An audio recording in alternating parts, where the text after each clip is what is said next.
2-2 is the count to the leadoff man, Josiah Ragsdale. Here in the bottom of the first inning, none out here. James Hayes working on the mound. Fires the 2-2, and that's cracked on the ground. Avicula ranging to his right and will make the glove and the throw over in time to first. Apologies for those technical difficulties, but we're all set here at Stony Brook Field on a now beginning to be good night for baseball. I will say it's a little warm, but as the sun is dying down and the wind is cooling things off, it is turning into another beautiful night for baseball here on Cape. And up steps the two-hole hitter for Brewster, Jacob McCombs. First pitch to him, cracked on the ground right towards the hill. Hayes will glove it, trot a couple steps over to first, and fire an underhand throw to first to retire McCombs. Good fielding at the position of Hayes. Straight to the underhanded glove and made it look real easy. Now we'll bring up Daniel Cuvée, who is playing the hot corner for Brewster today. Went lefty, righty. This will be the first righty-righty matchup for Hayes of the afternoon. His first pitch finds the bottom part of the strike zone for strike one.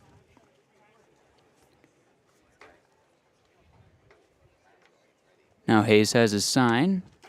Kicks and deals. Cracked high in the air. This won't quite leave the infield, but P.J. Mutsaritas, the shortstop, will make the catch, and he did step a step or two into shallow left field, so that will be a 3-up, 3-down inning for James Hayes. We'll head to the second, tied at 0 apiece. This is Cape League Baseball on Cape League TV.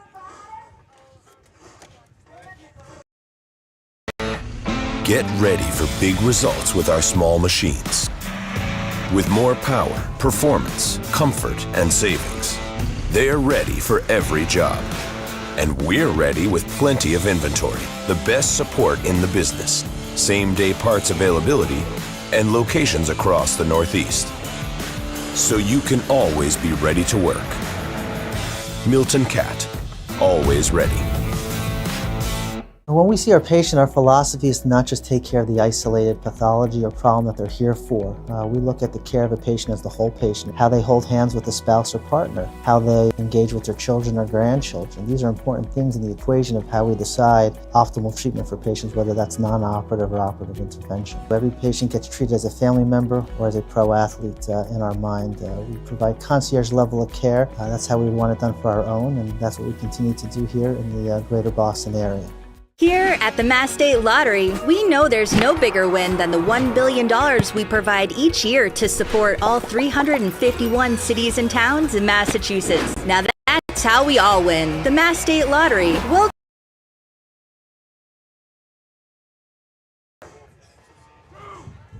Top of two, it will be 4, 5, and 6 due up for the Kettleers. Nolan Stevens, Easton Winfield, and Anderson French, all three lefties, trying to take a good crack at the right-handed starter Tyler Schmidt, who went 3 up, 3 down with a bit of an assist from his catcher Tinney, who caught Camden Johnson stealing after Johnson reached via a walk. Then Ryan Farber flew out to center to end the first. So the Kettleers still looking for their first hit, though this ball game is still young. Stevens is ready, the left-handed batsman. First pitch to him misses a bit high and away for ball one. Stevens on the season, 4 for 28. The pitch, he'll take a strike on the inside part of the zone. He has 2 runs, can come around to score, and also has an RBI. The 1-1 swung on and fouled back to the screen, 1-2.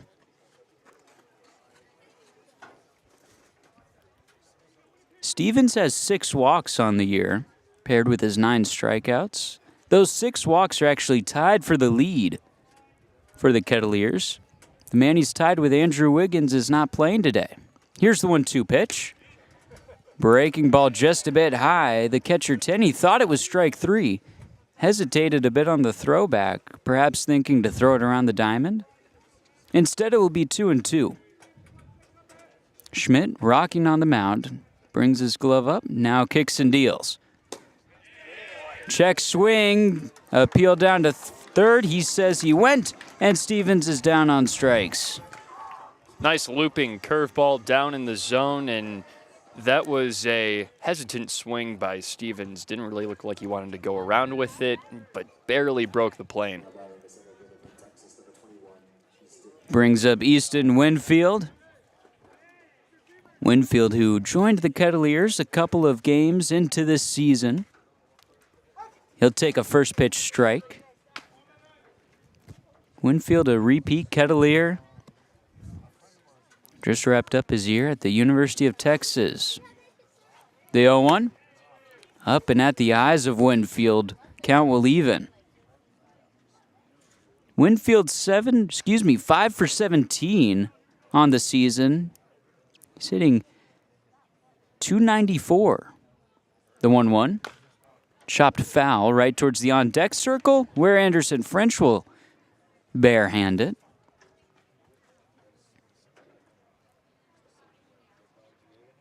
Winfield, in the game against Bourne on Sunday, hit a triple. That was the first triple of the season for the Kettleers. Here's the 1-2 pitch to him. And that sails high at 92 miles per hour. It forced the catcher Tinney to leap from his crouch.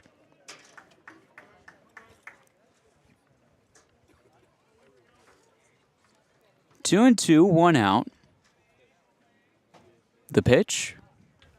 Again high with the fastball. Count will run full.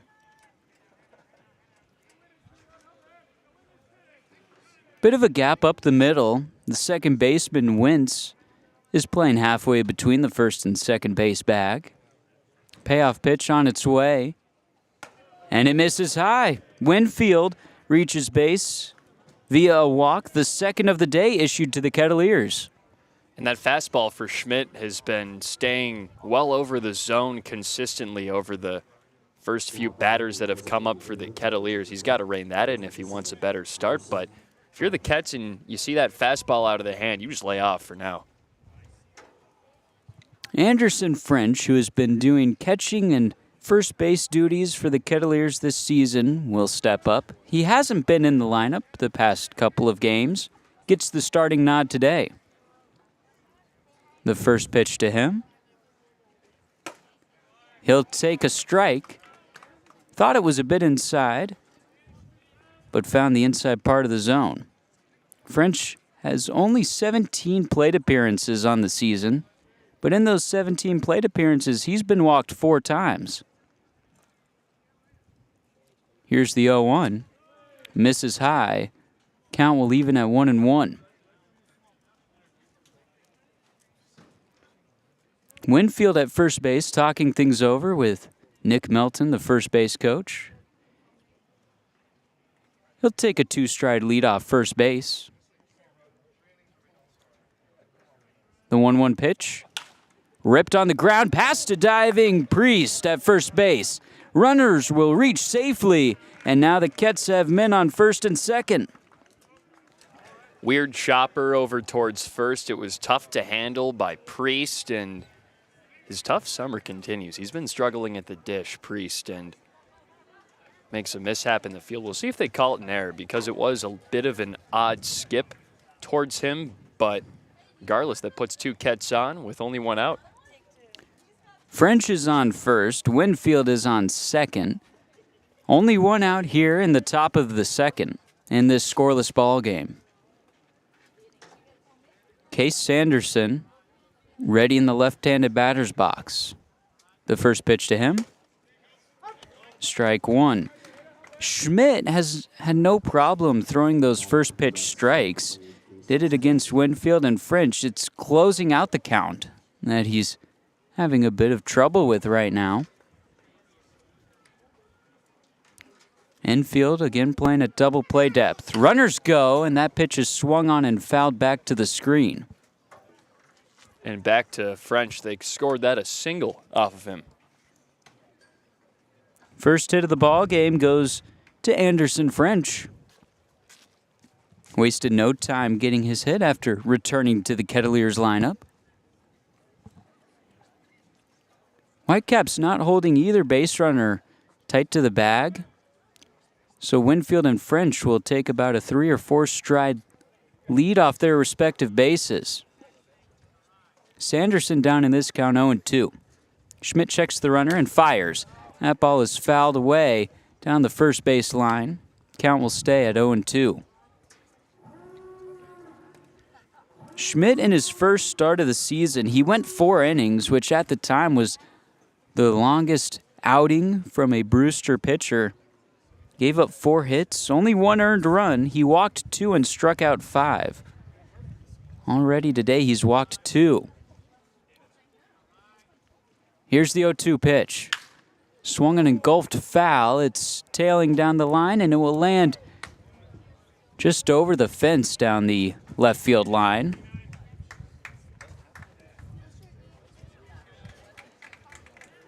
After not being able to find the zone against Winfield, and having to battle French, Schmidt has really settled in against Sanderson.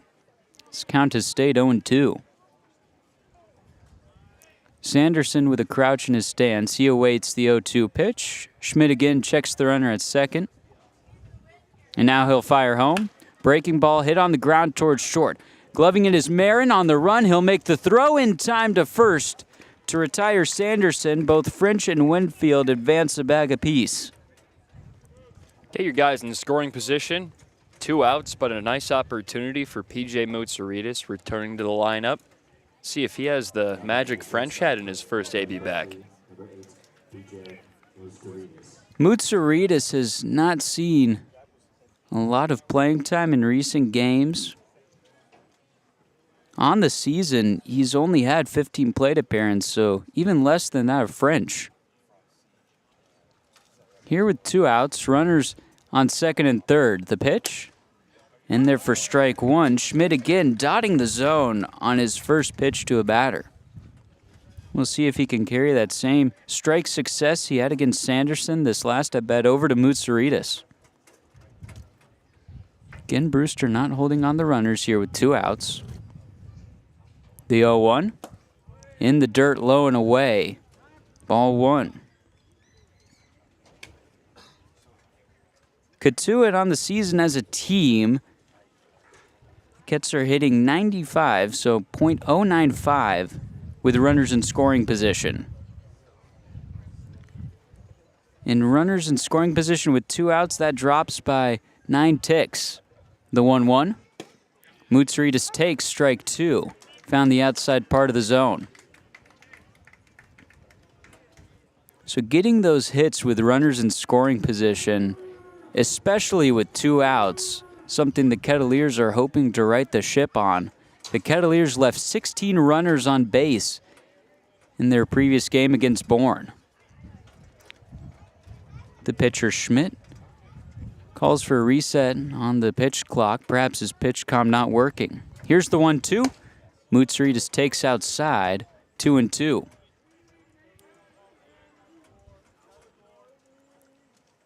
PJ, the only true right-handed hitter in this lineup.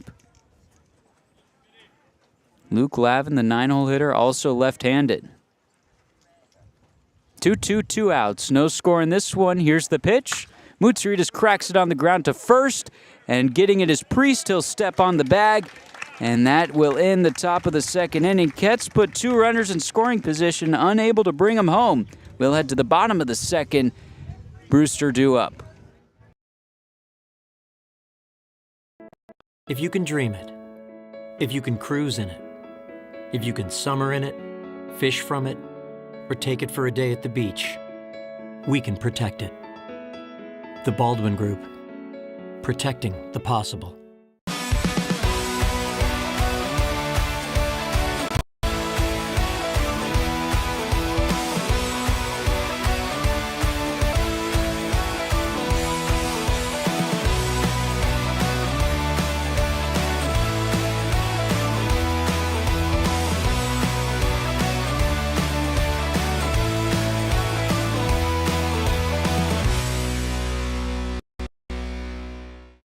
There hasn't been a ton of training when it comes to bat speed or products for players to be able to train bat speed.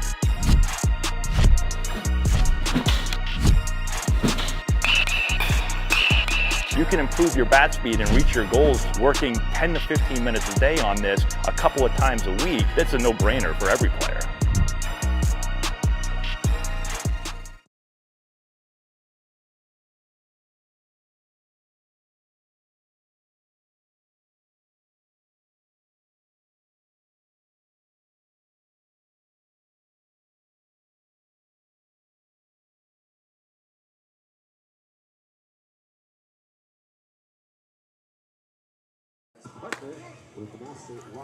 If you can dream it, Bottom of 2, Cotuit and Brewster battling out in this one. Still no score here at Stony Brook Field. James Hayes worked a 1-2-3 inning. In the bottom of the first, a pair of groundouts and a flyout. He'll be facing the middle third of this Brewster Whitecap lineup. It will be Alex Sosa, Blake Sear, and Dalton Wentz.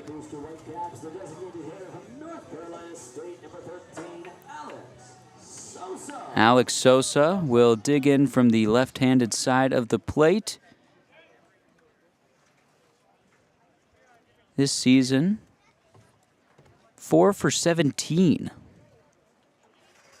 The first pitch to him, he'll take inside belt high, a 91-mile-per-hour fastball from Hayes. Sosa, 6'1", 210 out of Miami, Florida. Just wrapped up his season at North Carolina State. The lefty ready for the 1-0 pitch. That's low. Finds the dirt when it gets to the catcher, Lavin. He points back at Hayes. That's where he wanted the pitch. Count is 2 balls and no strikes.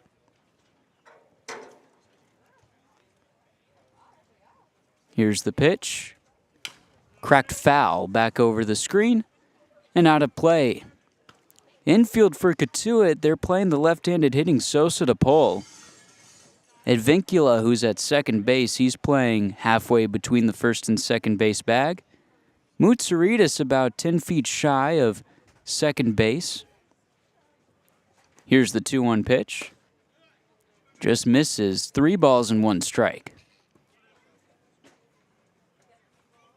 Farber over at third, he's pacing around in his corner. He's playing halfway between the infield and outfield grass. 3-1. That's hit high in the air towards left field. Charging in is Johnson, and he'll make the catch. After he slows down to just a trot. 4 straight retired from James Hayes. Bring up Blake Sear, the 5-hole hitter.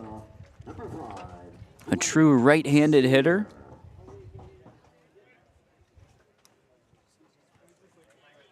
Wearing the teal batting gloves matching the color on the Brewster helmets. The first pitch to him.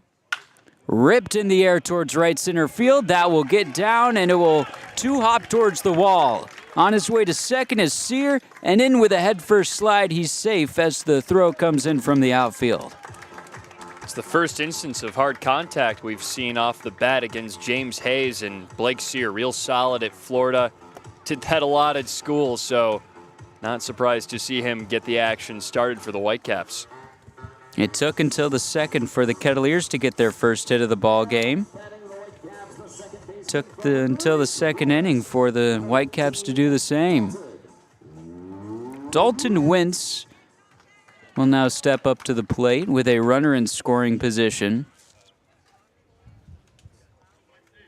Wentz, a switch hitter. He is hitting as a lefty in this at-bat. First pitch in and at the knees. It's called a strike. It was a fastball. Brewster's lineup. The 2 through 7 holes alternating now, lefty-righty. Giving the pitcher for Cotuit, James Hayes, a good look at both sides of the plate. The 0-1 misses for ball 1. 1 out, bottom of the second. Brewster threatening with a runner on second. Still no score in this one. Wind whipping now to straightaway left field. The pitch, breaking ball, finds the top part of the strike zone. 1-2. can even see the dirt kicking up on the infield. Kind of getting the eyes of the batter, Wentz. Big gap on the left side of the infield as Mutsaritas is playing close to second, Farber close to third. The 1-2. Hit on the ground, and that will get past the diving Avicula and into center field. That will easily score Sear, and Wentz throws on the brakes at first. It's an RBI single. Brewster up 1-0. And that's going to be another instance of the Kettleers having to play from behind. It's been a common theme for these first few games, so Hayes will have to really buckle down for the rest of this order. Carson Tinney. He's doing the catching behind the dish today, and he's hitting from the right side of the plate, getting his signs down in the third base coaching box. Wentz on first after his RBI single. The first pitch to Tinney. He pops it up high. Ditching the mask is Lavin, but Farber will take a step into foul ground and make the catch right in front of the Brewster dugout along the third base line. It's a foul out for Carson Tinney for out number 2. Brings up Colin Priest. And the alternating train continues. Priest, a left-handed hitter. So outside of going lefty-lefty 1 and 2, the leadoff man Ragsdale and McCombs, once it hits McCombs, this Brewster Whitecaps lineup alternates lefty-righty down the lineup card. Hayes staring down his catcher Lavin. He has his sign, glove set at the belt, and will throw over to first, the pickoff. No tag applied. And back with a head-first slide is Wentz.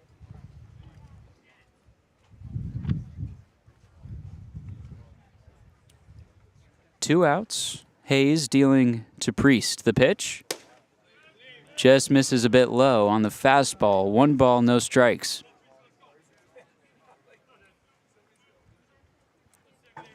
Sanderson keeping Wentz close at first base.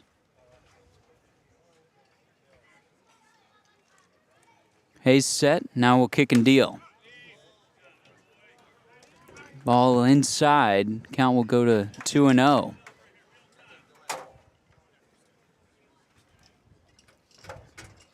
Mutsaritas and Avicula talking in the middle infield. 2-0. High and away. That fastball misses. Count will go to 3 balls and no strikes. Priest 2 for 22 on the season. He has scored 5 times. He gets on base via the walk. He's been walked 4 times. 3-0. He'll take all the way. Fastball in and at the knees for strike 1.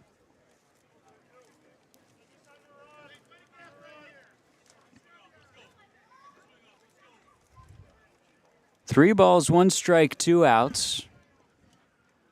Hitter-friendly count. Hayes kicks and deals.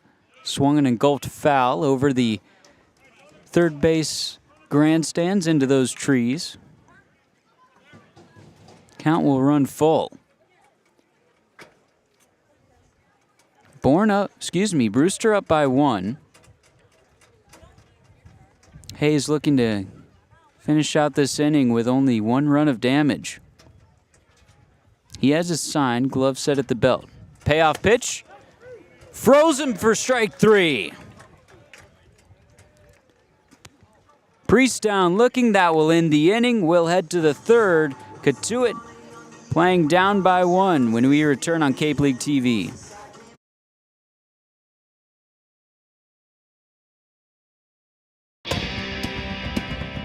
If you need to dig, lift, move, grade, clear, or cut, pump, weld, clean, light, and just about anything else, dial up the rental source for the newest and the most reliable equipment in New England. Staffed with equipment and construction experts, Milton Rents, your local source.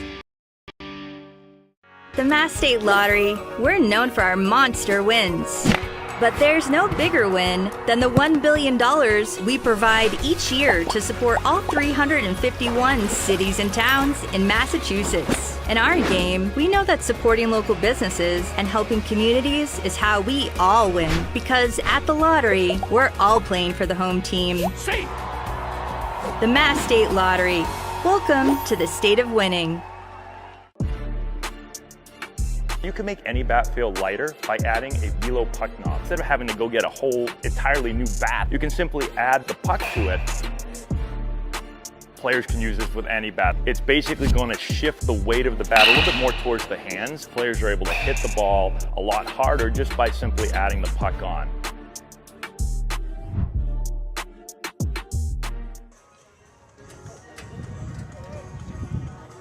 It will be 9-1-2 due up for the Kettleers here in the top of the third. Luke Lavin, Jaron Avincula, and Camden Johnson. They'll take a crack at the starting pitcher for Brewster, Tyler Schmidt, who is out for his third inning of work. Schmidt only allowing one hit, and that was a ground ball at the first baseman, Priest, that just got underneath his glove. So he's been doing a good job of limiting damage.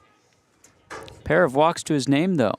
First pitch into Lavin, it's a strike. And that's one thing that has remained consistent from Schmidt throughout this game, throwing a first pitch strike. Knows how to get up early in that count, likes to attack the zone and get that early lead. Lavin, the lefty, deep crouch in his stance, the 0-1. In and at the knees, backs him up just a slight bit. Count will go to 1-1. Lavin doing the catching duties for the Kettleers today. He's been splitting time with French and Natili. At 1-1 in and at the toes. 85-mile-per-hour breaking ball. 2-1. Natili was hit by a pitch in the wrist yesterday. Don't see him in the lineup card today. 2-1 the pitch. Again, same place in and at the feet of Lavin. 3-1.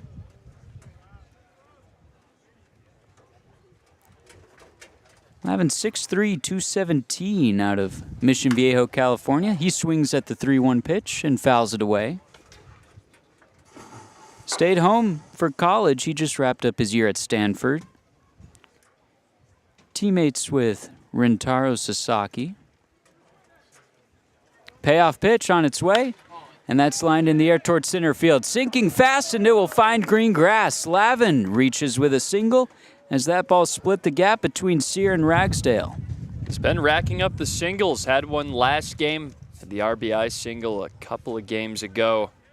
Scored the lone run against Hyannis, so a little hit streak for Lavin.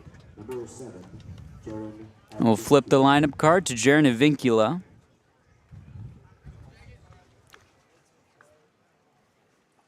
Avincula came into this game hitting .292.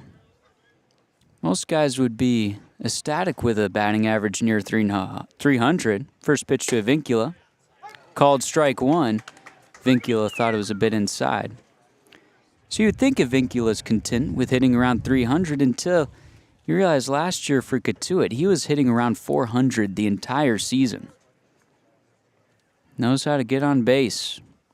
Here's the 0-1 pitch to him. But before that, a pickoff attempt over to first. Hit .392 and led the Cape League in batting average. Looking to defend that title. Avincula 7 for 24 on the year. All 7 of his hits have been singles. Another pickoff attempt over to first. And back with a head-first slide safely is Lavin.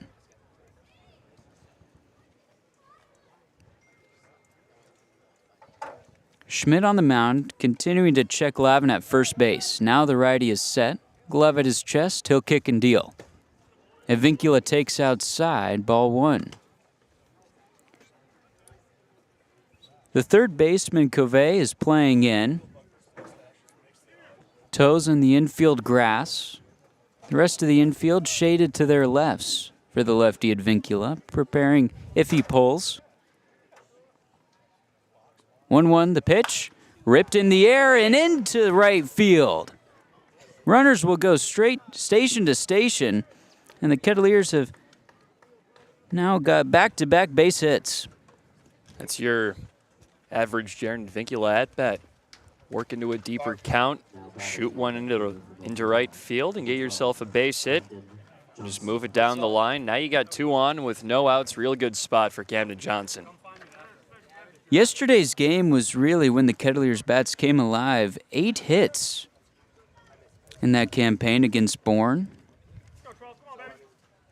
Half of those extra base hits. Still looking for an extra base hit here in this one. Camden Johnson, the man up for the Kettleers. He has 2 of them on the season. Runners on first and second. No one out here, top of the third. Brewster leading 1-0. Here's the pitch. Johnson showing bunt. Able to get a piece of it, but fouls it directly behind home plate. In Sunday's game against Bourne, we really saw the Kettleers be aggressive on the base paths. Not just with stolen bases, but stretching out extra bases on hits. Ryan Farber, who's on deck for the Kettleers, able to turn what would be a single for some into a double. No balls, 1 strike. The pitch. Johnson pulls back his bunt. That was a 88-mile-per-hour pitch in and at the hands of Johnson. They've been having Johnson attempt to bunt quite often in this young season, and I feel like he can swing a hot bat. I feel like they should let him swing away a little bit more often. Don't know if it's a personal decision or a coaching staff decision, but I'd say swing away. Johnson and the base runners checking signs from the first base dugout of the Kettleers. Brewster tucks the corners in on the infield. Here's the 1-1 pitch. Johnson again shows bunt, can't get a piece of it. And now Avincula's caught in no man's land. The throw down to first is not in time. Avincula back with a headfirst slide. That aggression on the base paths can come back and bite you. We've seen the Kettleers take large secondary leads and then opposing catchers showing no mercy with their pickoff throws down to either first or second. 1 ball and 2 strikes. The count to Camden Johnson. No outs. The pitch. Swing and a miss from Johnson. Strikeout number 2 on the afternoon from Tyler Schmidt. That one in a big moment with 2 on and no out. That will bring up Ryan Farber. Hitting from the left side of plate. Again in his second at-bat today. Farber flew out to center field in his first plate appearance. The Cotuit batting average leader. Now ready. Here's the first pitch to him. He'll take a first pitch strike. Lavin on second, Avincula on first. The third baseman, Cuvée, still playing in for Brewster. Rest of the infield playing at double play depth. The 0-1 pitch. Finds the inside part of the strike zone. Farber now down in this count 0-2. Farber takes a moment to recollect himself. Now will step back into the batter's box. Maroon socks high on him. And as the pitch clock is winding down, we'll get it reset. Schmidt checks Lavin at second. Now we'll kick and deal. The 0-2 is chopped on the ground right side. Fielded by Winston. He'll make the throw to second, and it's not in time to beat Avincula. There was no throw over to first, so everyone reaches safely for Cotuit. You can tell at second base, Wentz, for just a second, considered throwing to first, but thought he could get to Avincula over there at second base, but he's just too fast for that throw to come in, and as we just saw, that was late, and now the Kets have the bases juiced with only 1 out. Prime position for Nolan Stevens to do some damage. Nolan Stevens has 4 hits on the summer. but has a lot of power in his bat. We knew this coming into the summer. First pitch swinging is Stevens, and he'll chop it foul down the first base line. Stevens just wrapped up his year at Mississippi State. He has been a bit of a two-way, you could say, for Mississippi State, though in his sophomore season he didn't pitch nearly as much as he did his freshman year. The tall lefty digging in. Red-tipped bat held up above his back shoulder. He awaits the 0-1 pitch from the righty Tyler Schmidt. The 0-1 is in there for strike two, about knee-high for the 6'3" Nolan Stevens. Nolan Stevens only has 1 RBI on the summer. Here with the bases loaded and 1 out, anything hit deep to the outfield would at least score 1. The 0-2 spiked in there, and it gets away from the catcher, Tinney. Coming home is Lavin, and the throw gets away from the pitcher covering. Now Vincula's coming in, and 2 runs will score. Taking advantage of chaos is what the Kettleers just did there. Wide throw to the catcher, didn't get there. Throw to the pitcher covering, didn't get there. And then Jaron Vincula keeping the head up and just kept chugging home after Lavin. 2 runs scored the hard way. Farber has now reached second base on what will most likely be ruled as an E2, as Tinney just tried to force a throw over before Tyler Schmidt was covering home plate. Lavin has scored, Vincula has scored. Kett's now up by 1. Stevens still at the plate, 2-2 pitch on its way, and that's ripped foul down the first base line.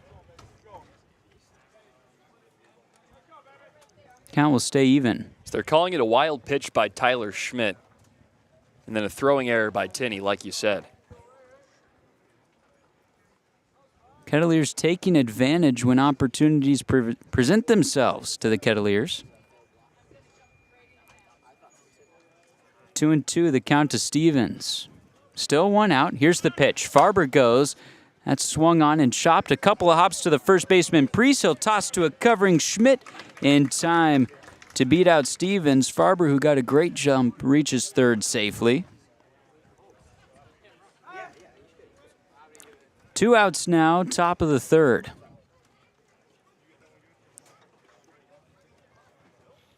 Easton Winfield now up for Cotuit.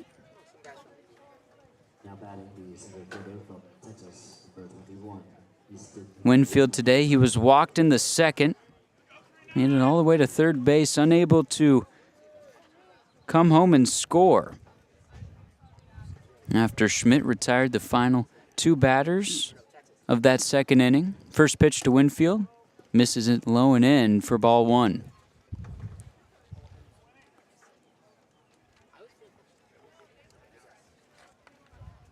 Cotuit getting a crooked number on the board. With 2 runs scored here, the 0-1 pitch. 1-0 is swung on and missed. 1-1 is the count. The last time the Kettleers scored 2 runs in an inning was in the walk-off winner against Wareham. That was the home opener. That 1-1 is swung on and missed by Winfield. Count will go to 1-2. It's that hard changeup from Tyler Schmidt. One of his best pitches, and he's used it pretty sparingly today, so don't know if Winfield saw it coming. 1-2, 2 outs. Farber still at third. The pitch sails high. Tinney stands up to make that catch. Count will even at 2.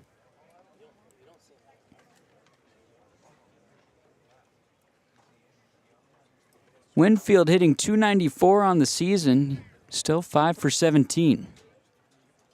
The lefty batter will await this 2-2 pitch from Tyler Schmidt. Breaking ball swung on and fouled back to the screen. Winfield able to stay alive.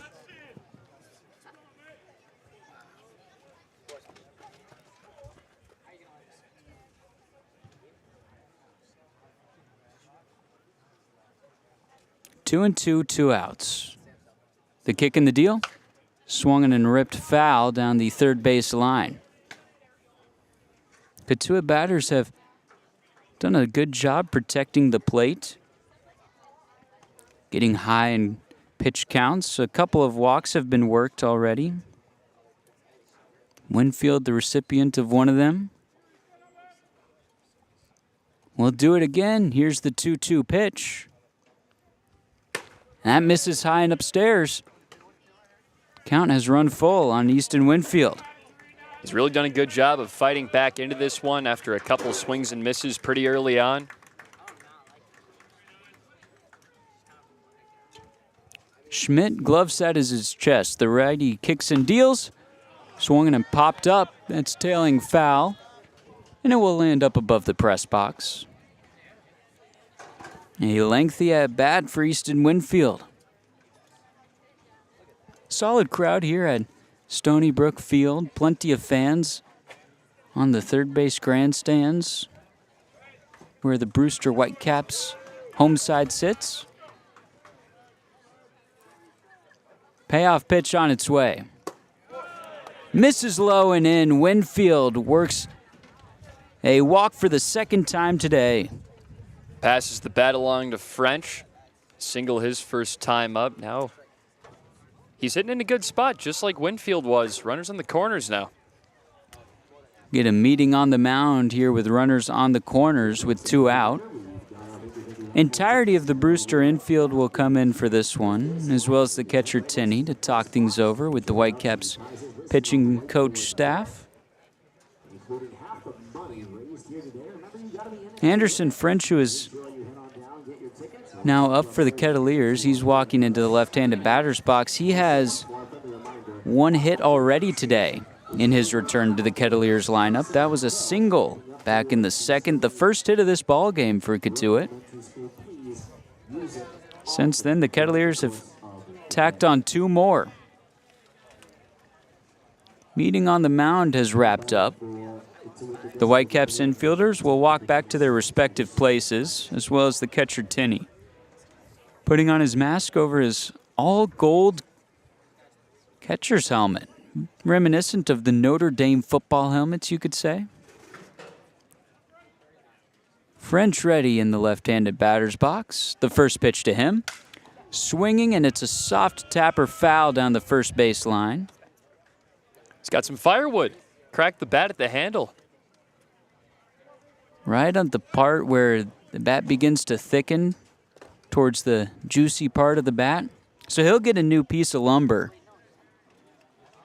Something that these college kids are still getting used to. Aluminum bats still used at the NCAA level. So these collegiate summer leagues, able to get these guys good reps with a wooden bat. French has gone from a non-colored wood bat to an all-black bat. A tall lefty will dig in. Count is no balls and 1 strike with 2 outs. The Kettleers with runners on first and second. The pitch. French takes outside, 81 miles per hour. 1-1. Outfield straight away for Brewster. Infield playing deep up the middle. The first baseman Priest holding Winfield close at first. The pitch. Swing and a miss from French. 83 mile per hour off-speed pitch. Looked like a changeup. Messed up French's timing. 1-2, 2 outs. Schmidt trying to work out of this inning. Here it comes. High and inside. Runner goes, and the throw down to second beats out Winfield with plenty of time. Tinney, the catcher, ends the inning for Tyler Schmidt. The Kettleers are able to play 2 in the top of the third. They now lead 2-1 as we head to the bottom of the third here on Cape League TV.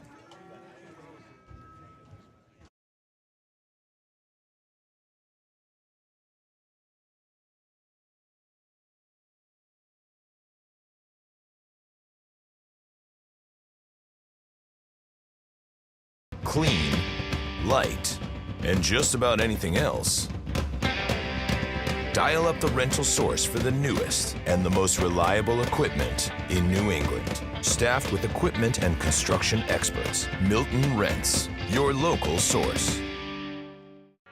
Here at the Mass State Lottery, we're known for our monster wins.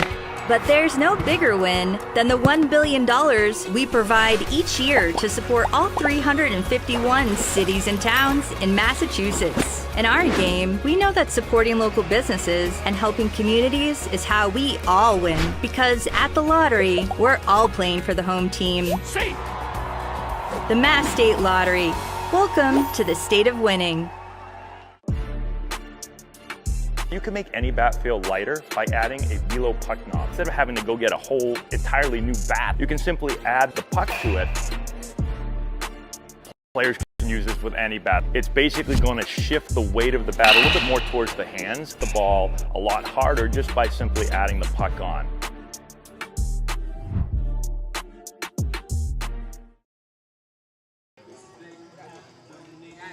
Bottom of three.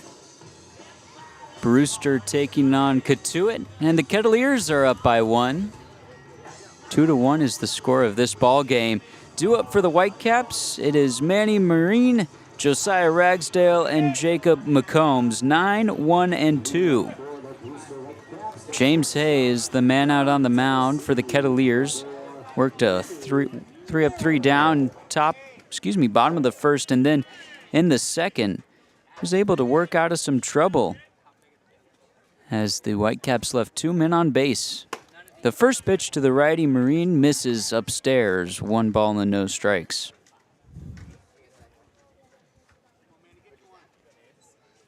Hayes now in his 3rd inning of work. This will be his longest outing of the season. The 1-0, swing and a miss. Count will even at 1-1.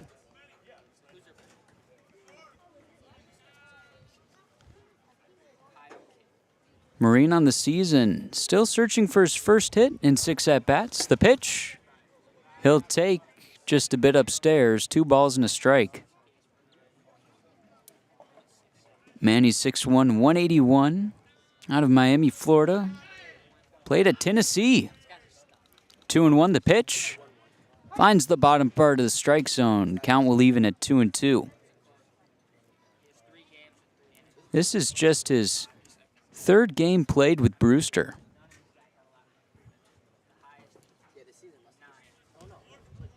2-2 the count. Here's the pitch.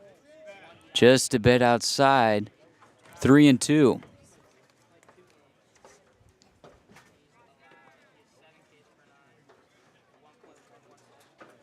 Manny has a stolen base, 3 walks, is able to get on base. Here's the payoff pitch. Swing and a miss at some high heat. Hayes' 2nd strikeout of the game. How about James Hayes settling into this one? Looks much sharper than the first start we saw against Harwich. Seems like he's getting used to these Cape League bats he's facing, and the strikeout stuff is playing like you saw at Stetson. The fastball looks really good, especially. He's worked back-to-back Ks. He struck out Colin Priest to end the 2nd, and now starting off the 3rd with a strikeout swinging. He'll be facing the leadoff man, Josiah Ragsdale, for the 2nd time today. The first pitch to him. Breaking ball in there for strike 1.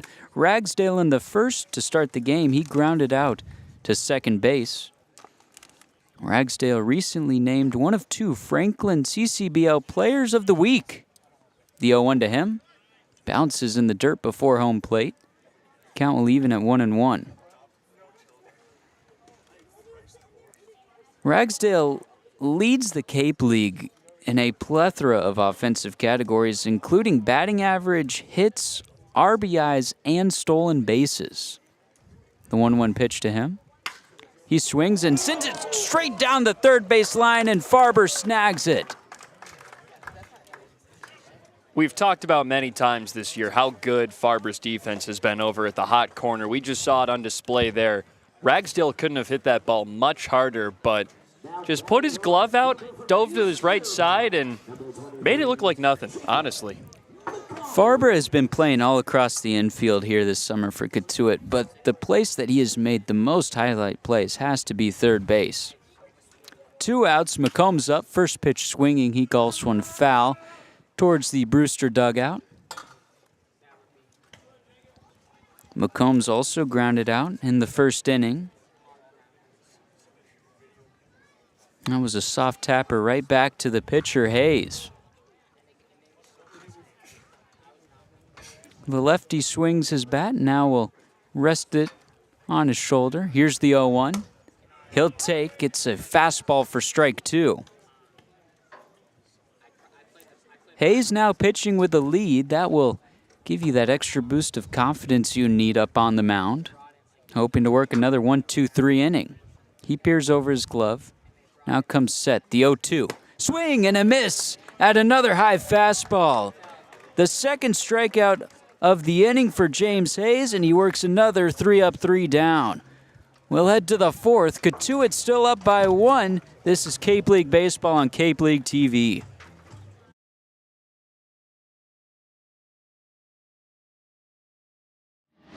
Cape Cod 5 is proud to be the official banking partner of the Cape Cod Baseball League. Cape Cod 5 offers a broad range of financial products and services tailored for every stage in your financial journey. Reach out to us. We're here to help. Here at the Mass State Lottery, we know there's no bigger win than the $1 billion we provide each year to support all 351 cities and towns in Massachusetts. Now that's how we all win. The Mass State Lottery. Welcome to the state of winning.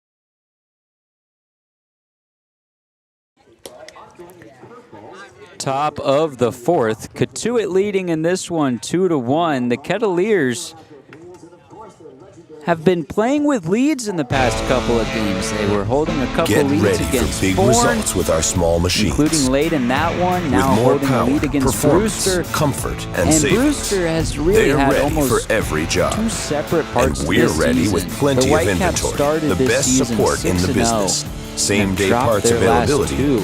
and locations So across the hoping Northeast. to stop that little skid. So you can always and be Cotuit ready to trying work. to stop their own. They're Milton looking for Cat, win number 2 on this always season. ready.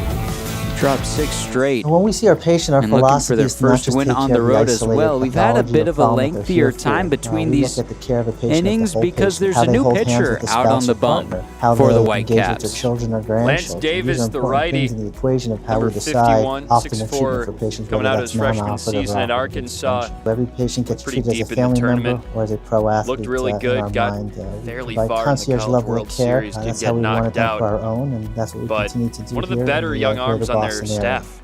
Here at the Mass State First pitch Lottery, we swinging know is there's no Anderson bigger win French. than the He was $1 up to billion bat we provide in the each year top of to the support third. all And Easton 351 Winfield cities was and caught towns in stealing, so French Massachusetts. back Now out that's there how for we his all win. The complete Mass at State bat. Lottery. Welcome to the state of The 0-1 winning. pitch to him.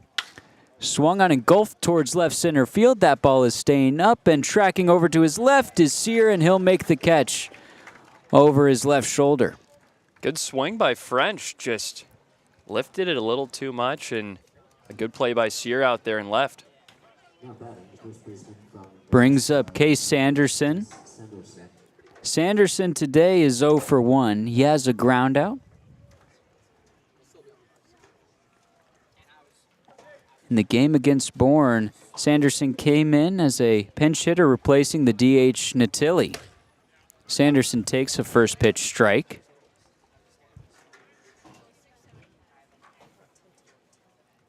Case's,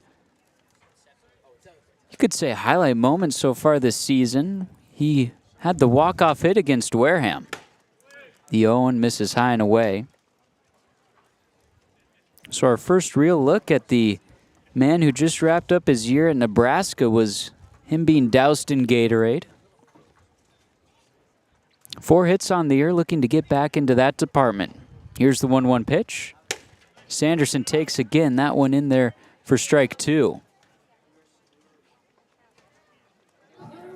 Out in center field, there's a little bit of a grassy berm above that center field wall. Some Brewster fans with their lawn chairs out there in the shade, staring down home plate.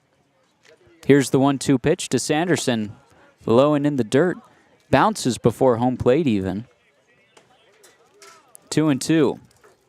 So Lance Davis, the righty out there for the Whitecaps, didn't get a single inning for Arkansas this year, so really getting his first college action in the Cape League. Can't be easy. 2-2. Here's the pitch. Misses high. 85 mile per hour off speed pitch.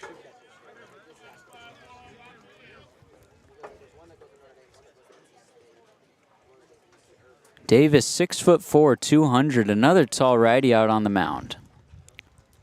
The 3-2 swung on and missed by Sanderson. Foul tipped into the mitt of Tinney. 2 up, 2 down here in the top of the fourth. Davis has looked solid his first 2 outs. Whatever nerves he might have, he's doing a good job of suppressing them.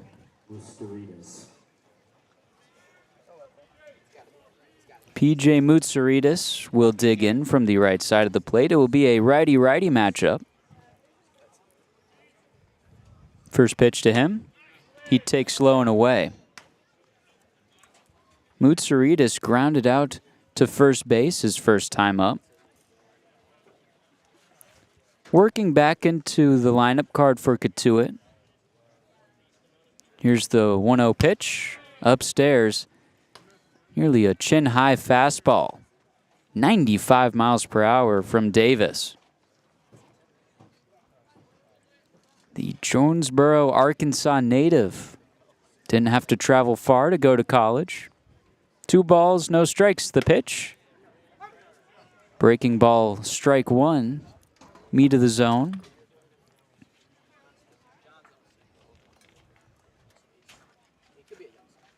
Moutsouridis, 1 hit on this summer. That ball's chopped on the ground towards short. Backhanded by Marin. Long throw over to first. In time to retire Moutsouridis. He'll still have to hunt for that first hit. Cotuit goes 3 up, 3 down. They're still up by 1, but before we go to break, we'll kick it over to the third member of our team, Brooke Kilgore. The gold chrome helmet may shine in the stands, but Brewster catcher Carson Tinney is making headlines off the field. Just yesterday, the Notre Dame star committed to Texas 3 weeks after entering the transfer portal. The rising junior posted his decision with the classic "hook 'em" and #committed tag. The Colorado native shocked the NCAA and Notre Dame fans with a dominant sophomore season, leading the Irish with a .348 average, 17 home runs, and 53 RBI. With his decision, a top prospect for the 2026 MLB draft chose the Longhorns over Florida and Georgia. Connor and Chris, back to you. Thank you, Brooke, the uber-talented third member of our team that makes us sound a little bit better. We'll take a break here, middle of the fourth from Stony Brook Field. Get ready for big results with our small machines. With more power, performance, comfort, and savings. They are ready for every job. And we're ready with plenty of inventory, the best support in the business, same-day parts availability, and locations across the Northeast. So you can always be ready to work. Milton Cat, always ready. When we see our patient, our philosophy is to not just take care of the isolated pathology or problem that they're here for. We look at the care of a patient as the whole patient, how they hold hands with a spouse or partner, how they engage with their children or grandchildren. These are important things in the equation of how we decide optimal treatment for patients, whether that's non-operative or operative intervention. Every patient gets treated as a family member or as a pro athlete in our mind. We provide concierge level of care. That's how we want it done for our own, and that's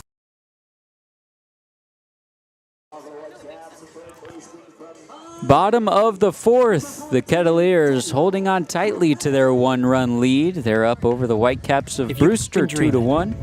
And as the Whitecaps come up to bat, it will be Daniel Cuvée, Alex Sosa, and Blake Zier, 3, 4, and 5 in the lineup card.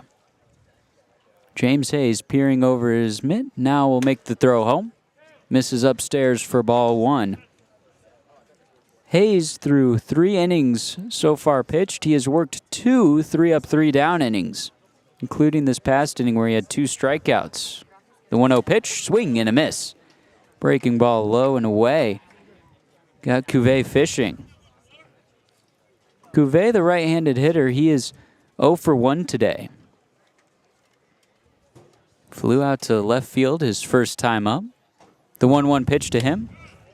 A knee-high fastball for strike 2.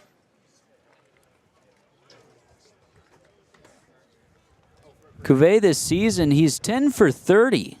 Double digits in the hits department. Hitting .333. The 1-2 to him. Check swing. Did he go around? Appeal down to first. He did. James Hayes has found his groove. 4 strikeouts in the past 5 batters he has faced. And we talked about him struggling against some great hitters on Cape. That's one of the best you're going to see right there. Cotuit, one of the best hitters on a Miami team that made the Super Regionals, and frankly, one of the best bats in the ACC. Heck, he hit .372 this year, and he just struck him out on 4 pitches. All of those strikes swinging, so except for that fastball at the knees, of course, but that's a really good at-bat from Hayes. Brings up the left-handed hitting Alex Sosa, the Miami, Florida native, though he doesn't go to college there. James Hayes motioning towards his maroon ball cap, indicating that he can't hear his pitch comm. Every game. It's ridiculous. It seems like you said, at least once or twice a game, a pitcher has a challenge with their pitch comm. And I wonder who even coordinates that. Who gets the pitch comm set up? Is that Hayes himself or the pitching coach? Someone is at fault here. Whoever it is, I'm sure that they know more about the pitch comm than us and could tell us what's going on. Now everyone's reset, and the first pitch thrown to Alex Sosa misses for ball 1. Pitch comm giving everyone a breather. Nolan Stevens tied his shoes during that break. Rest of the outfield's now straight away. 1 ball, no strikes. Here's the pitch. Fastball just a bit low. 2 balls and no strikes. Sosa also 0 for 1 today. Flew out to the same spot that Daniel Cotuit did. Out to left field. Johnson, the Cotuit left fielder, he's had a busy day. The 2-0 pitch. Swing. Well, we'll call it a check swing. Either way, it's in there for a strike. 2 balls and a strike here with 1 out. Kettleers up 2-1. 3 hits to Brewster's 2. Hayes ready, glove set at the belt. Now he'll bring it up, peer over it, and into his windup. And the pitch, that ball is cracked high and foul. Again over the Brewster third base dugout. Count is at 2-2. Sosa in 20 plate appearances doesn't walk a lot or strike out a lot. 2 walks on the season compared to only 3 strikeouts. Here's the 2-2 pitch to him. Swung and fouled back again. We've seen a lot of counts worked high today, especially via foul balls.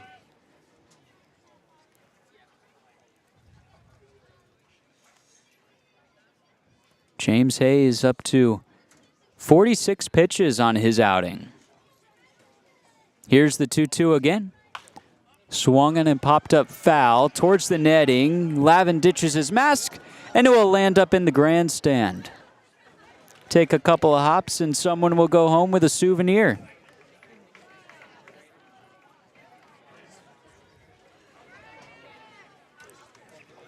Lavin puts back on his garb. The home plate umpire, Ryan DeMar, will dust off home plate. Everyone will get a breather. Kettleers infield, dancing around their spots. Avincula and Mutsaritas playing deep in the middle infield. Farber at third, about halfway between the infield and outfield grass. And the first baseman, Sanderson, near the line. Here's the 2-2. Low and in, ball 3. No one on, 1 out. Wind still blowing towards center field. Hayes has his sign. He'll kick and fire the payoff pitch. Swing and a miss.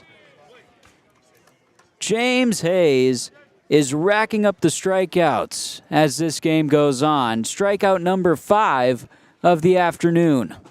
Going back to last inning, that's his third in a row, all of them swinging. McCombs, Cuvée, and Sosa. Everything is playing for Hayes right now. Out of the past 6 batters that James Hayes has faced, he has punched out 5 of them. 4 of those are swinging strikeouts. Now he faces Blake Sear. First pitch to him, swinging and popped up a mile high. Calling for it is Mutsaritas. He's over in the third base territory, but he'll make the catch. Lost his hat, lost his glasses, but that's out number 3. Another 1-2-3 inning for James Hayes. We'll head to the top of the 5th. Cotuit still up 2-1.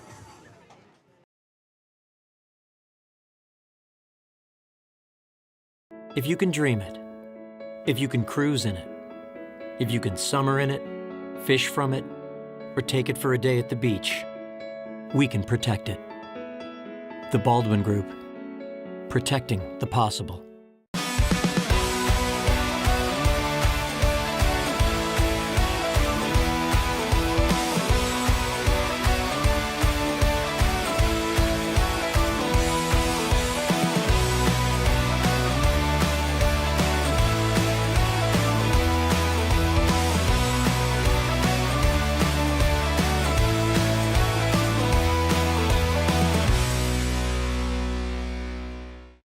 There hasn't been a ton of training when it comes to bat speed or products for players to be able to train bat speed.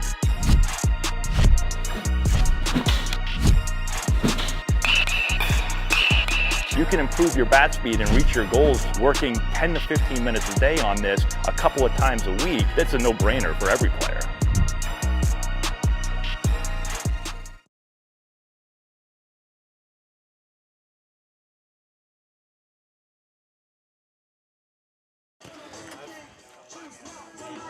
Top of the 5th, the Kettleers holding on to a 1-run lead.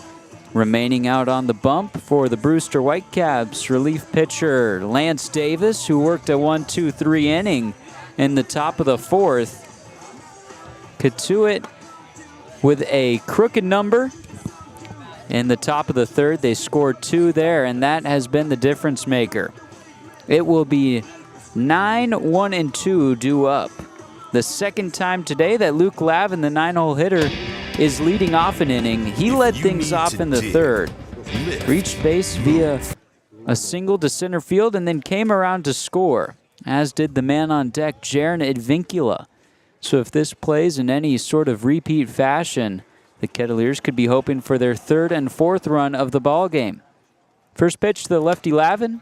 He takes high and away for ball 1, 95 miles per hour. From Lance Davis. The Arkansas righty, this is his 2nd appearance of the season. His first, he went 2 scoreless innings. The 1-0, just a bit low, 2 balls and no strikes. And in those 2 scoreless innings, only allowed 1 hit, 1 walk, struck out 3. He has a strikeout today, no walks so far. The 2-0 pitch, swung and fouled off of Tinney. The catcher will stand up and shake things off. 94 miles off the hand of the pitcher Davis. Could only imagine that ball picked up a little bit of speed off the bat of Lavin. And after a brief pause in play, the catcher Tinney now resumes his crouch behind home plate. Here's the 2-1 pitch from Davis. High and tight to Lavin. Backs him up a little bit. Count will go to 3 balls and 1 strike. A good hitter's count for Lavin if he wants to chase his 2nd hit of the ball game. Here's the pitch. Swung on and chopped on the ground towards short. Charging in and making the glove is Marin, and he throws with plenty of time to beat Lavin. Beat him by about 3 strides. Brings up the 1-hole hitter, the true leadoff man for the Kettleers, Jaron Advincula. Advincula 1 for 2 today. He singled in his last plate appearance. Vincula had himself a 2-hit performance against Bourne on Sunday, looking to make it back-to-back 2-hit games. The first pitch to him, swung on and hit softly foul. It'll bounce off the wall of the Kettleers dugout. The first baseman, Priest, will toss it back away off the field of play. And Vincula will dig in. No balls and a strike, the count to him. Here's the pitch. Swung and ripped into center field. That ball's sinking, and Vincula has himself back-to-back 2-hit games. That ball got past the center fielder, Ragsdale. Vincula is now rounding second, chugging for third, and he's in there with a slide safely.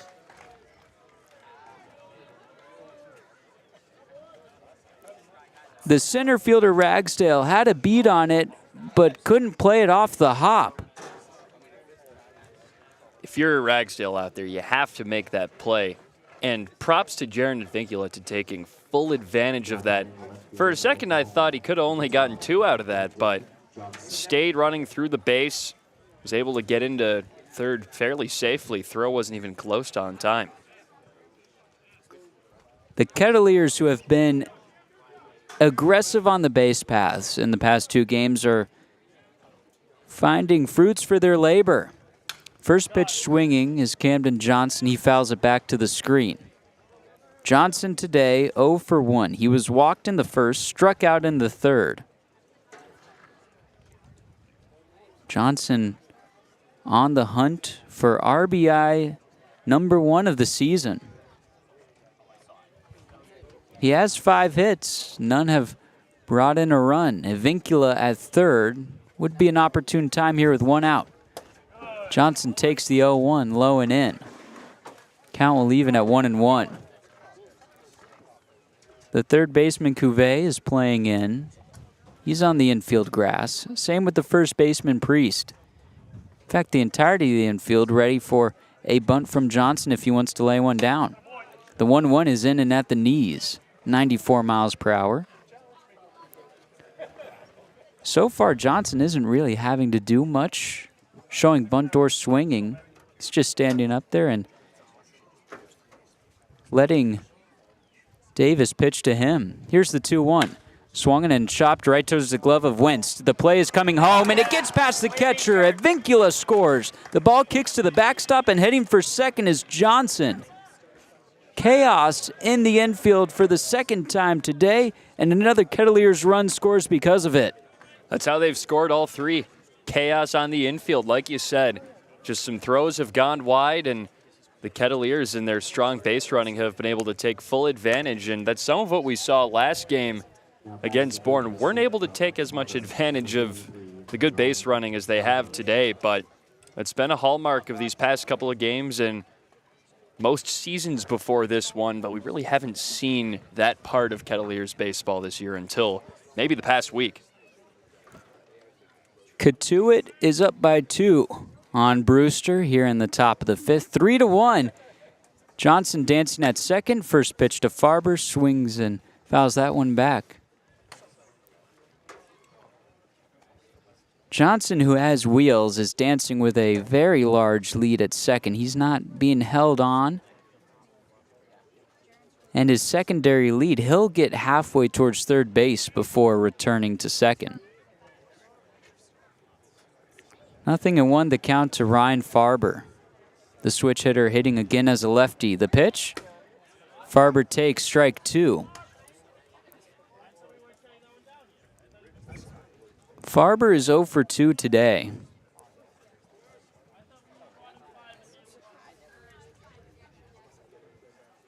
Had a 6-game hitting streak to start this season. Here's the 0-2 pitch to him. He swipes and swats it foul back over the third base grandstand. Count will stay at 0-2.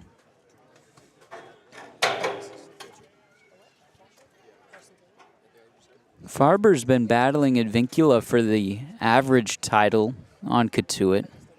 His average has now dropped to 276. Vincula's has risen to 333. No balls, 2 strikes, 1 out. Runner on second for the Kettleers. They're up by 2. Here's the pitch from Davis. Farber takes, it's in there, a strike 3 looking.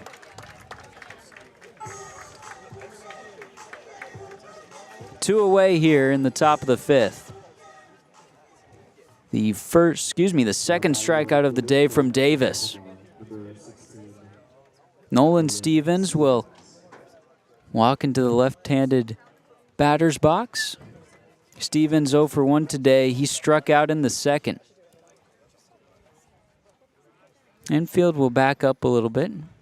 First pitch swinging and fouled back over the screen and out of play.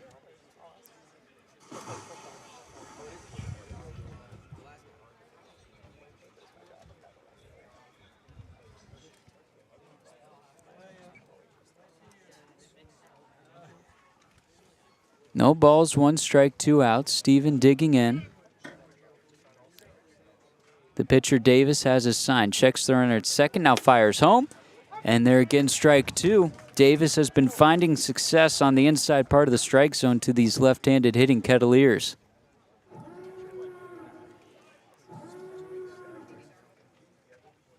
Outfield straight away. Infield shaded to their lefts. Davis has a pitch he likes, the righty. Set glove at his chest, and before he can fire a pitch, the catcher Tinney will step in front of the plate. Time is called. Pitch clock will be reset. Stevens will step out of the batter's box for a second, take a breath, and now he's back in. Crouch in his stance. He's ready for the 0-2 pitch. Davis delivers. Throw is low and in the dirt, and sprinting from second to third is Camden Johnson. He was off before that pitch was fired. Should be counted as a stolen base.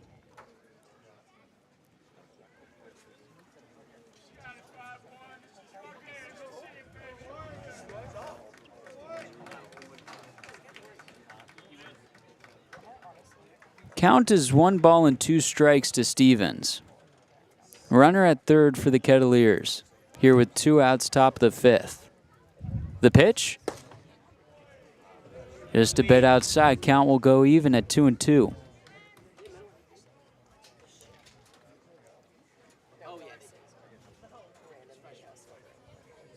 Davis peering over his glove, now kicks and deals.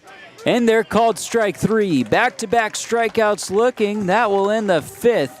But the Kettleers get another run on the scoreboard. 3-1 is the score in this one. When we come back, bottom of the 5th, taking over on play-by-play, Connor Shue.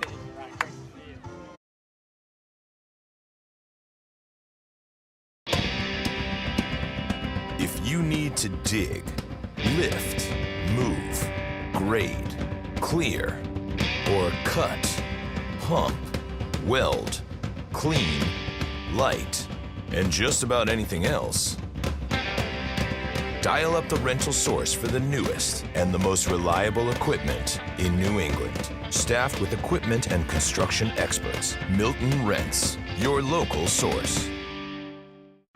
Here at the Mass State Lottery, we're known for our monster wins. But there's no bigger win than the $1 billion we provide each year to support all 351 cities and towns in Massachusetts. In our game, we know that supporting local businesses and helping communities is how we all win. Because at the lottery, we're all playing for the home team. The Mass State Lottery. Welcome to the state of winning. You can make any bat feel lighter by adding a velo puck knob. Instead of having to go get a whole entirely new bat, you can simply add the puck to it. Players can use this with any bat. It's basically going to shift the weight of the bat a little bit more towards the hands. Players are able to hit the ball a lot harder just by simply adding the puck on.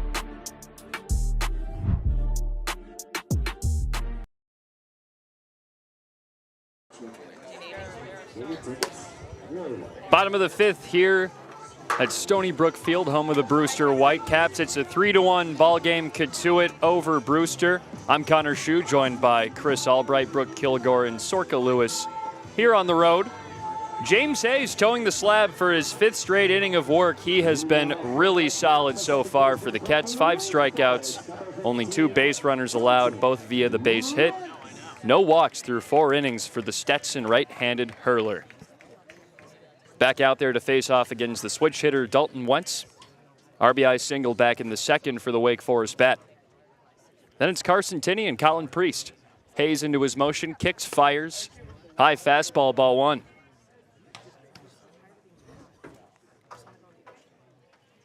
Wentz hitting 6th. Hit well over 300 at school this year. Hayes, slow motion, fires home. Another fastball. This time it's inside at the knees on the corner. 1-1 count. Infield shifted slightly to the right. Outfield playing straight away. The kick in the 1-1 pitch. Socked high and foul over the press box. It's 1-2 to Dalton Wentz.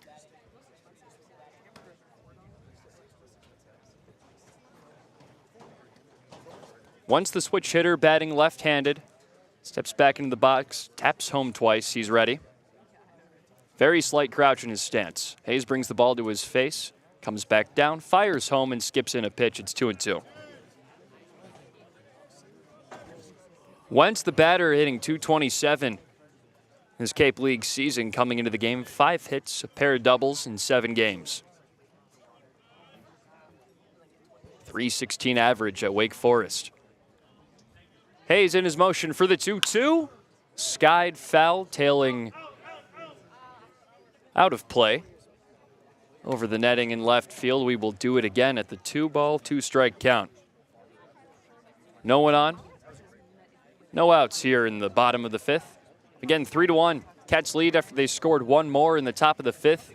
They scored their other 2 back in the 3rd inning. Hayes takes a breath.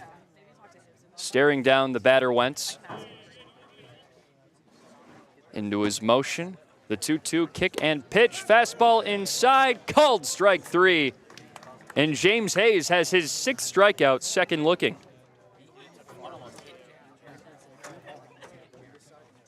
James Hayes, his 2nd start of the summer, by far his best. Allowed 6 runs to score in an inning and 2/3 against Harwich last week. And he looks like a whole new pitcher today. Now he's got Carson Tinney, the former Notre Dame backstop, on his way to Texas as of yesterday. The right-handed swinging catcher is ready with the all-wood bat. Natural colors is the swing and a miss on the fastball up high. Hayes isn't going to get much faster than 92 on the radar gun, but he places it well. The rock, the kick, the pitch. Another fastball sails a touch high. 1-1. Shadows casting over the backside of the infield, all the way out to just in front of the pitcher's mound. Sun still shining down on the middle infield and outfield. Here's the 1-1 pitch. Swing and a miss on the breaking ball. Ball and 2 strikes, 1 down here in the bottom of the 5th. James Hayes looking to hold on to his 3-1 lead for the 2nd win of the season for the Kettleers. This would be the 1-2 pitch. Swing and a miss. Back-to-back strikeouts to open up the inning for James Hayes. 7 Ks tonight. He's operating efficiently as well. That was only pitch number 60. Now it's Colin Priest, left-handed swinging first baseman from Clemson. A strikeout looking his first time up, so Hayes has already rung him up via the K. See what he offers him up this time. Hayes stares home. He comes set. Turns, kicks, fires. A low pitch ball on the ankles of Priest. It's 1-0. 2 down here in the 5th. Priest with the wide stance towards the back of the left-handed batter's box. He's ready. Hayes into his motion, fires, check swing, high fastball. They go to third for the call. No swing, says Connor Tierney. 2-0 count, 2 outs for Hayes against Priest. The left-handed swinging first baseman struggling a little bit this summer. 2 hits in 7 games. The 2-0 pitch. In there, a strike with the fastball, found the outer corner. Hayes looking for his fourth 1-2-3 inning of the day. His only trouble came when he allowed a run in the second. 5 came up. Here's the 2-1. A breaking ball just tailed away. It's the slowest we've seen him throw, 76 on the radar gun.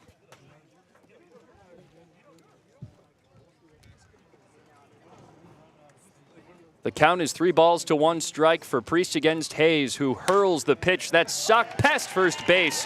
A knock for Priest, his first of the day, tailing towards the corner. He's chugging for second.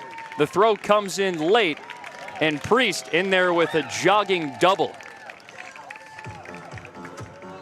Second extra base hit of the day for the Brewster Whitecaps. Blake Sear had a double back in the second, and Colin Priest following up a few innings later with a double of his own with 2 outs.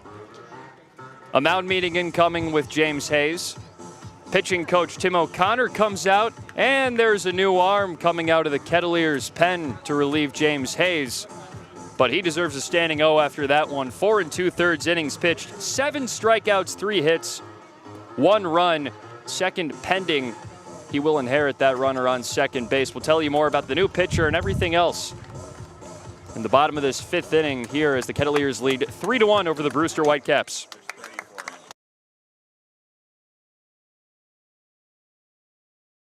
The Kettleers interns in the very popular t-shirt toss is brought to you by Paul J. Casalt & Sons, certified roofing experts, proudly serving Cape Cod and Plymouth since 1927. If you've got roofing, siding, or gutter needs, let the Casalt family take care of your family. Be safe and comfortable in your home in any season with a Generac automatic standby generator from RCA Electric and Generators in Mashpee. RCA does it all, from consultation to installation to maintenance. For more information, visit rcaelectric.com. RCA Electric and Generators in Mashpee, generating trust. Kettleers Baseball is brought to you by Mid-Cape Oral Surgeons, the maxillofacial surgery and dental implant center of South Yarmouth. Doctors Thea Herodis, Meyer, and Sarapak are the Cape's leading experts in oral biopsies, wisdom teeth extractions, and dental implant reconstructive surgery.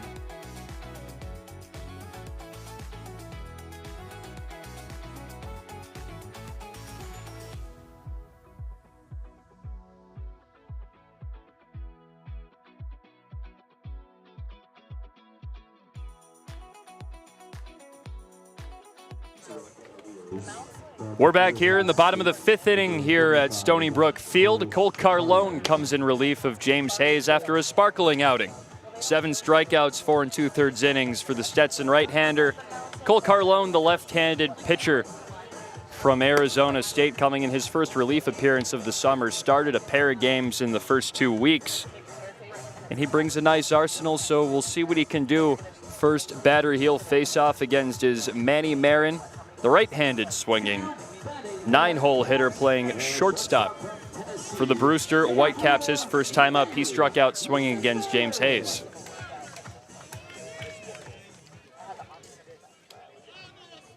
Marin readies in the right-handed batter's box. The Tennessee shortstop waggles the bat over his right shoulder. Carlone checks second, fires home with a 3/4 arm slot delivery, a ball upstairs.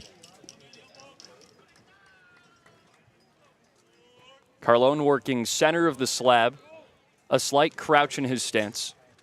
Checks back at second, delivers a swinging strike, 1-1.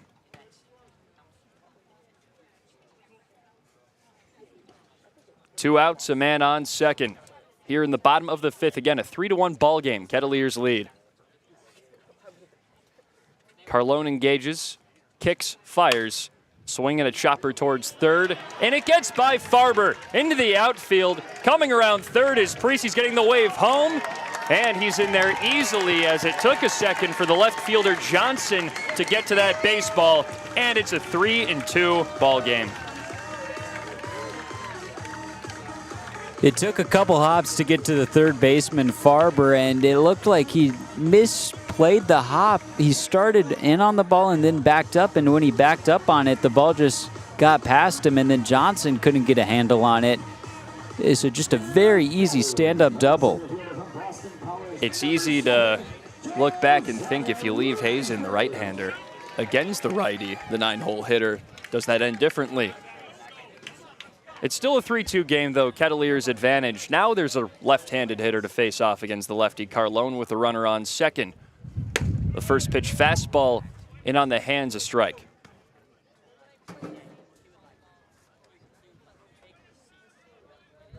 So that grounder got under the glove of Ryan Farber. They score it an E5 on Ryan Farber, so no hit, no RBI. Here's the pitch.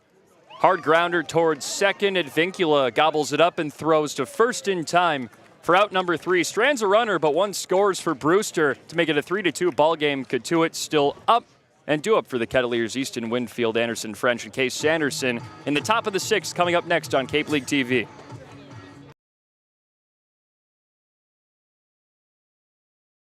Hey, it's Chris, and when I'm looking for a cold treat, I go to 4 Seas Ice Cream in Centerville, the oldest ice cream shop in Massachusetts.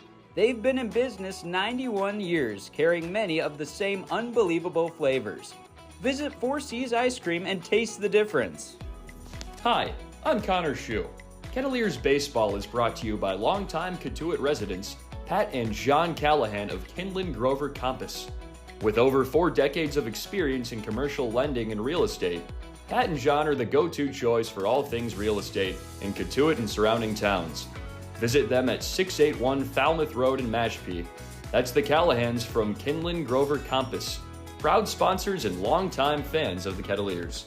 The Kettleer Interns and the very popular T-shirt toss are brought to you by Paul J. Casalt & Sons, certified roofing experts proudly serving Cape Cod and Plymouth since 1927. If you've got roofing, siding, or gutter needs, let the Casalt family take care of your family.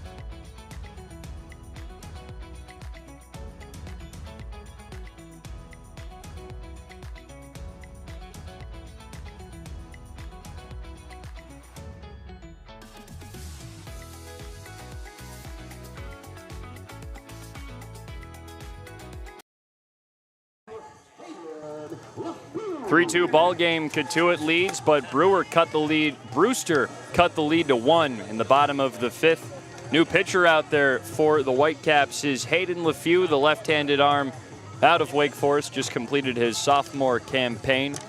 It was pretty solid there. 27 appearances, 4.46 ERA. 34 and a third innings pitched, 59 strikeouts. So watch out, can produce a lot of swing and miss. First pitch to Easton Winfield, ball in the dirt. 1-0 count. Fastball, curveball, changeup, cutter, sinker is the arsenal for the lefty. Works first base side of the rubber. Big pump before the delivery. A fastball strike, it's 1-1. Cocks the left hand all the way back. Almost a slingshot motion into his throw. Cocks it, fires. Just upstairs with a breaking ball.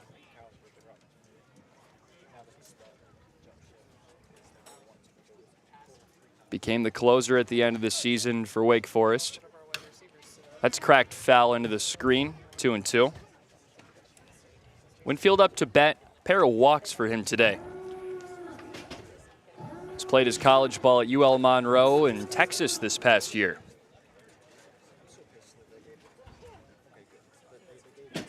The 2-2, kicking the pitch. Swing and a miss. First batter, first strikeout for Hayden LeFew. Well, these strikeouts will come for LeFew. He leads the Whitecaps in strikeouts on the season with 8. The team, the Caps up near 70. Here comes Anderson French, another lefty for the left-hander.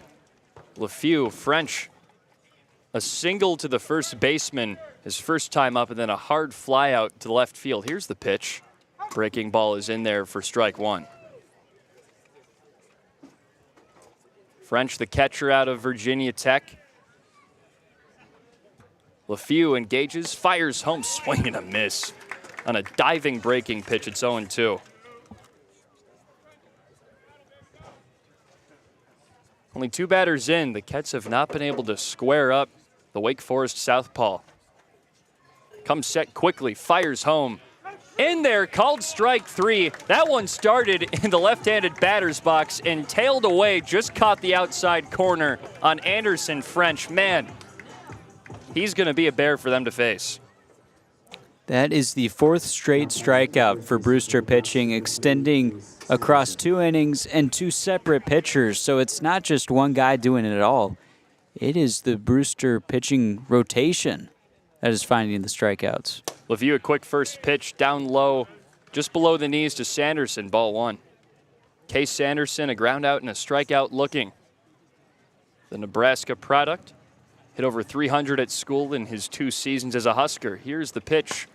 Upstairs, breaking ball tailed just away, 2-0. LeFew wastes no time up there. As soon as the hitter is ready, he's into his motion. The kick and the pitch. Slapped on the ground towards the Kettleers dugout, bounced off the screen. It's 2-1. Last time LeFew pitched against, or with the Whitecaps, I should say, he went an inning and 2/3, struck out 4, didn't allow a single hit. The 2-1 pitch. Swing and a hard grounder towards second. Gloved and fired to first by Wentz in time for out number 3. 1-2-3 for Hayden LeFew in his first inning of work. Looked real solid out there for the Whitecaps. We will go to the bottom of the 6th as it's a 3-2 ball game. Kettleers lead. The Kettleers Call to the Bullpen is brought to you by longtime Cotuit residents Pat and John Callahan of Kinlan Grover Compass. With over 4 decades of experience in commercial lending and real estate, Pat and John are the go-to choice for all things in real estate in Cotuit and surrounding towns. Visit them at 618 Falmouth Road in Mashpee. That's the Callahans from Kinlan Grover Compass, proud sponsors and longtime fans of the Kettleers. Boston Hand to Shoulder are a proud sponsor of the Cotuit Kettleers. Trusted orthopedic specialist for athletes and everyday people. Their expert team treats everything from sports injuries to everyday wear and tear, helping patients of all ages get back to what they love. Boston Hand to Shoulder is now on the Cape. Call 617-965-HAND for all your hand and upper extremity needs. Be safe and comfortable in your home in any season with a Generac automatic standby generator from RCA Electric and Generators in Mashpee. RCA does it all from consultation to installation to maintenance. For more information, visit rcaelectric.com. RCA Electric and Generators in Mashpee, generating trust.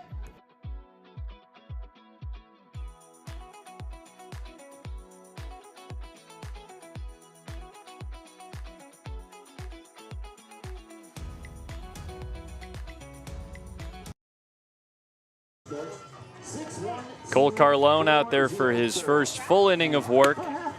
Came out to get the final out of the 5th. Allowed a grounder that rolled straight to Ryan Farber, went below his glove and into the outfield, scored a run, made it 3-2. That's the lead for Cotuit. Right now entering the bottom of the 6th. They were blanked by Hayden LeFew in the top half of the inning. Cole Carlone is going to look to put up a 0 of his own against the meat of the order for the Whitecaps, 2, 3, and 4. Jacob McCombs, the first opponent. Left-handed swinger from UC Irvine. The kick and the delivery by Carlone in there on the outer corner. Strike 1.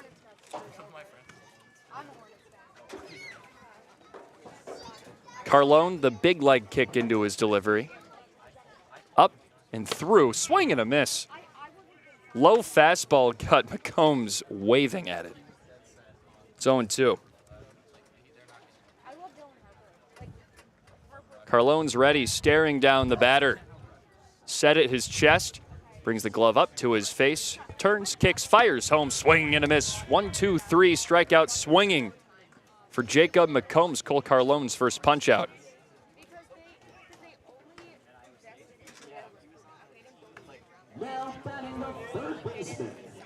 Him and Hayes have been missing bats today, Chris.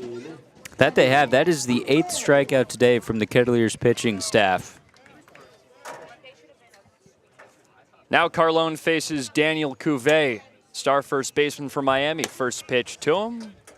A fastball just inside. Digs back in. It's a 1-0 count. Cotuit, a straight up stance. Carlone kicks, delivers, and that skips right off. Looked like that might have hit the forearm first of Cotuit. First hit batter.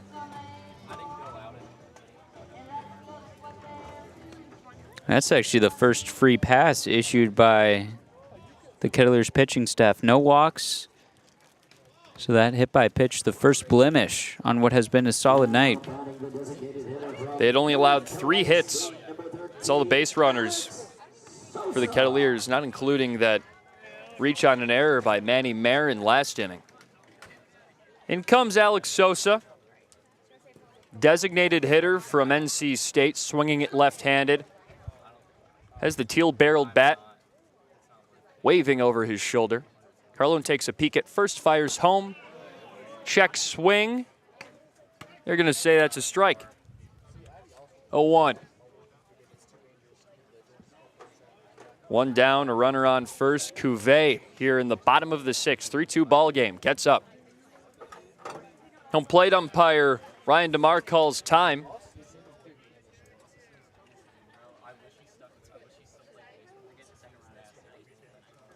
A quick reset from pitcher to catcher. Again, an 0-1 count. Carlone to Sosa. He fires home. Breaking ball gets outside and low. It's 1-1. Carlone so far this summer, 4 innings pitched in 2 starts, 225 earned run average, 6 strikeouts. He's ready. Here comes the 1-1. Low and outside, 2-1.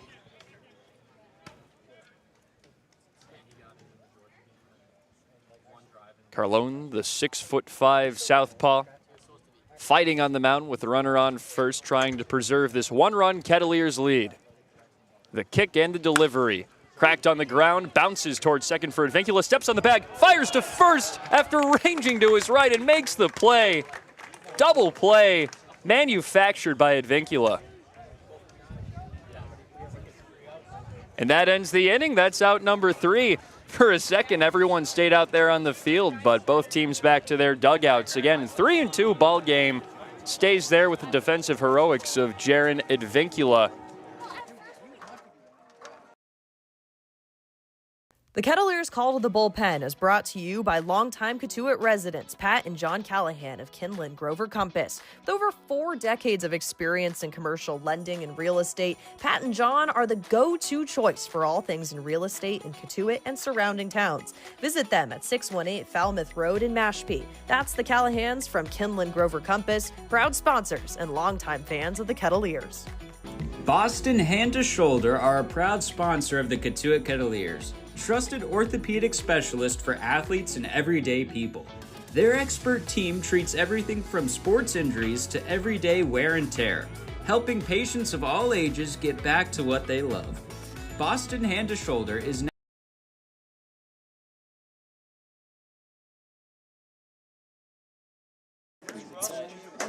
And we'll go to the third member of our crew real quick before we get to this top of the 7th inning, Brooke Kilgore. Connor, this may be the last time we see Cole Carlone in the maroon and white this season. The rising junior is headed to the Team USA camp later this week, an honor he earned after striking out 86 batters in 54 innings of work, recording a 3.3 ERA with the Sun Devils this season. His career has been dominant, pitching 94-mile-an-hour fastballs in the club circuit, something he says came with a lot of strength training. His efforts at Corona del Sol High School in Tempe, Arizona produced a 1.95 ERA, and Carlone led the Aztecs to the 6A tourney. Following a summer in the Alaska Baseball League as the most outstanding player, tonight he takes the mound for the one last time. 1.1 innings pitched so far tonight and 1 strikeout, 1.69 ERA. Hope to see one more inning out of him, but if not, he's been detrimental for the Kettleers. The only blemish on his radar today, the hit by pitch First pitch upstairs and in to P.J. Moutsouridis, leading off the order in this inning. Then it's Luke Lavin batting ninth, and then Jaron Advincula at the top. This pitch bunted into the ground, taps down to the left field line. No time to throw back, and P.J. is safe with a bunt single.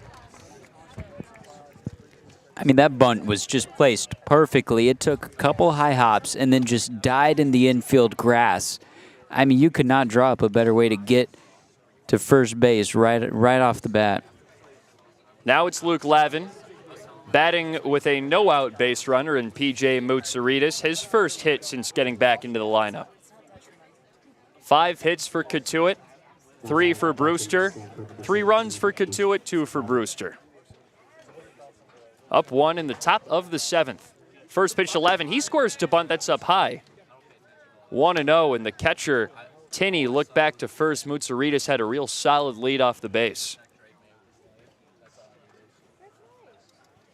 The Stanford catcher, Luke Lavin, singled and came around to score back in the 3rd and grounded out to short in the 5th. Throw back to first. Moutsouridis back with a head-first slide.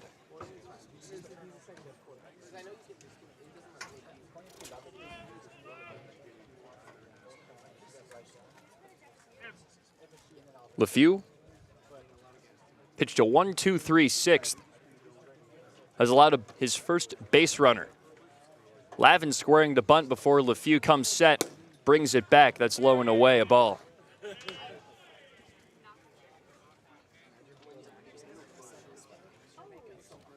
Moutsouridis on first. Not afraid to steal. 10 swipes his last season at Cal. Lavin digs back in the left-handed batter's box. 2-0 count, squares to bunt once again. Moutsouridis almost went. Came back 3-0. That pitch drew away. Lavin hit .240 at school this year. His second year at Stanford. LeFew fires home. In there, a strike with the fastball. Just got it over the plate.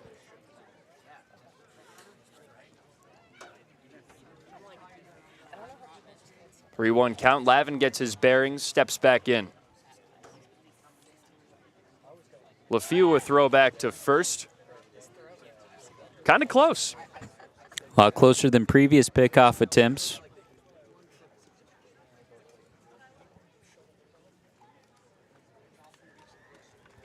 LeFew wearing the teal Whitecaps cap with the black brim. Lavin squares to bunt on 3-1. The pitch, he pulls it back. In there, a strike on the lower corner. Lavin doesn't like the call. The third baseman, Cuvée, when that ball got to home plate, I want to say he was about 3 or 4 steps away from reaching the dirt right in front of home plate. He charged up so close to the batter's box. Nearly in the grill of Lavin at home. As the backstop has a chat with the skipper, Lauren Hibbs. Getting the game plan on the 3-2 count. LeFew tight roping with a runner on. No outs, 3-2 count to Lavin. It's a 3-2 ball game here in the top of the 7th at Stony Brook Field. Moutsouridis reached with a bunt single. Here comes the pitch. Cracked high bouncer towards second, played on a hop and thrown back to first in time. Route number 1 by Wentz. Come on, Jaron, let's go, buddy. Lavin did his job. He got Moutsouridis to second. Here with just 1 out and another runner in scoring position, Cotuit has really been doing a solid job of getting those guys into scoring position. And then that seems to force Brewster into this little spiral of just maybe overthinking these easy plays. So the Kettleers just looking to take advantage again. Now it's Jaron Advincula as we turn the lineup card back over to 1.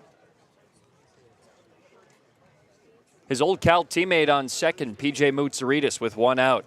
Advincula ready in the left-handed batter's box. LeFew a long stare at second. Now he engages, fires home. Runner goes. Swing and a miss. That ball gets into the outfield. Moutsouridis scampering towards home, and he will score the 4th run of the ball game for the Cotuit Kettleers. They're up by 2. It has been the exact same thing all game long, Connor, and we kind of touched on it just then. All you have to do is get guys into scoring position, and then Brewster's doing the rest of the work for the Kettleers.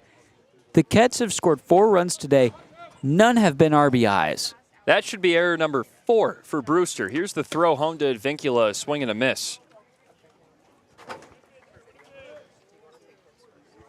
The fielding has not been strong, to put it lightly, for the Whitecaps. The 1-1 pitch. Cracked towards right field, drew way foul. 1-2.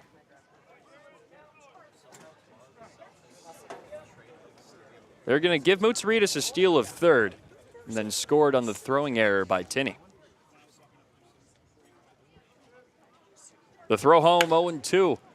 Off the end of the bat towards third. Advincula, foot race to first, and he's out. Emphatic call over at first from Jeffrey Merzel, and LeFew gets Advincula down on a really close play at first. That was very quick. That was one of those where if you had the option to challenge, you would. I'm sure Lauren Hibbs and his staff would have loved another look at that one. So instead of batting with Advincula on first and 1 out, Camden Johnson will hit with 2 outs and no one on as he takes a breaking ball that cut across the zone. 1-0 count. LeFew working through his second full frame. Pitch to 1-2-3, 6th inning.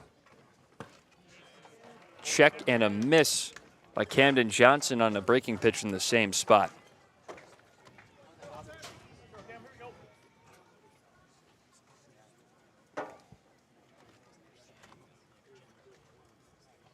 LeFew fires home. Cracked high in the air. Playable for Ragsdale, makes a couple steps to his left and the grab for out number 3. Kettleers plate one more. Mutsaritas scoring. It's 4-2. Due up for the Whitecaps. Sear, Wentz, Tinney. That's 5 through 7 here on Cape League TV.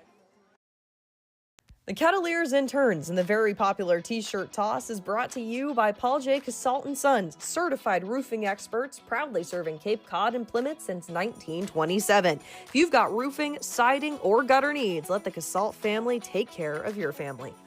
Hi, Connor Shue here. Beacon Gardens is Osterville's premier garden center. Located on Osterville and West Barnstable Road, Beacon Gardens prides itself on quality products and excellent customer service. Check out their tremendous assortment of garden products. That's Beacon Gardens, Osterville's premier garden center. You'll be ready to power up when the power goes out with generator maintenance and service from RCA Electric in Mashpee. From preventative maintenance plans to 24/7 emergency service, trust RCA to keep your generator humming.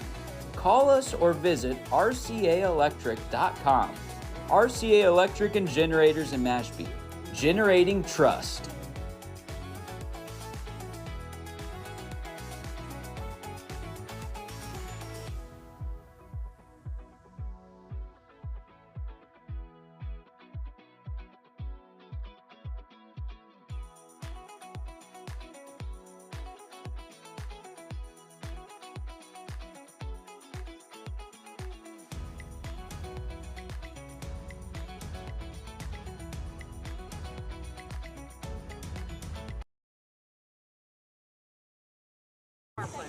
Bottom of the 7th inning. It's a 4-2 ball game after Cotuit plated one more in the top half of this frame. Cole Carlone comes out in the bottom half. He's thrown an inning and a third, struck out 1, and hit a batter.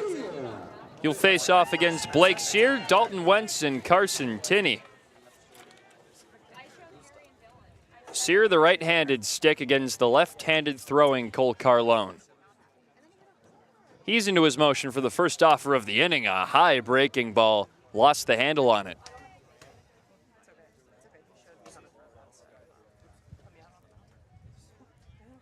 Maybe wanted the curveball there. Here comes the 1-0. That's shot high in the air, just off the infield. PJ Mutsaritas takes a few steps back and makes the snow cone grab in the outfield for out number 1.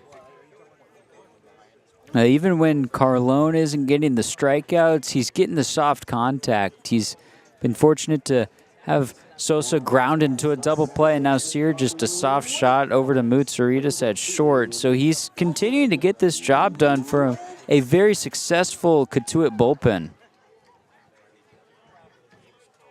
Another right-handed batter, Wentz, the switch hitter, in the righty batter's box. Swinging with one out. Here's the pitch from Carlone, a fastball in there. Strike one. Wentz an RBI single and a strikeout looking. Here comes the 0-1 pitch. High fastball. 1-1 count.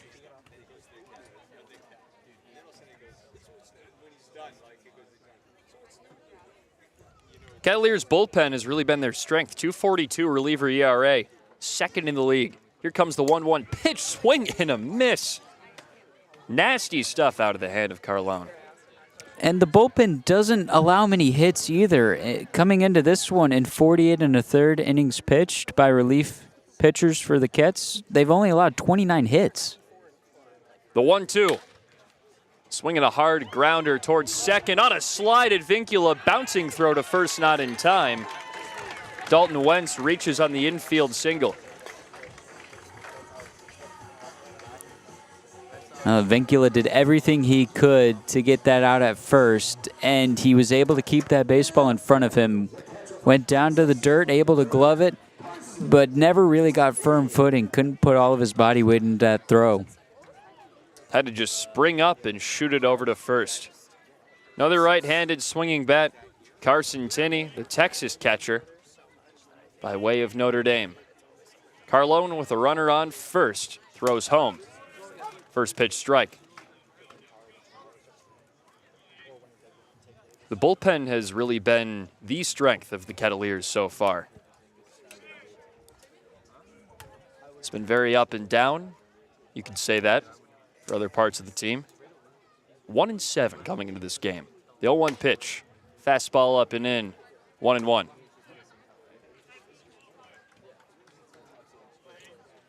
Carlone hit 94 on the radar gun with that one.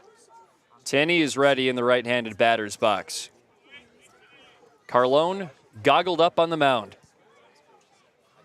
The 1-1. Swing and a high shot stays on the infield. Advincula calls everyone off at his position, making the grab at second for out number 2.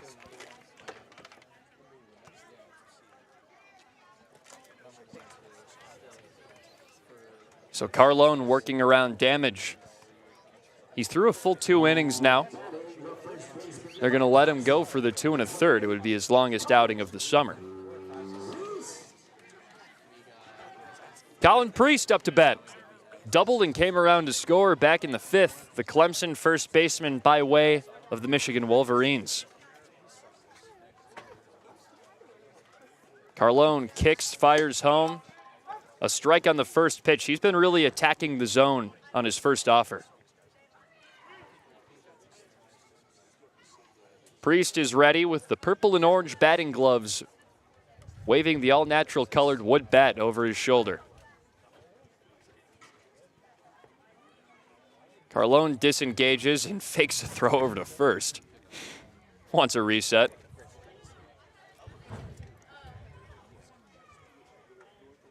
Now he's set at the chest, checks first, fires home. Looping breaker gets in there, 0-2.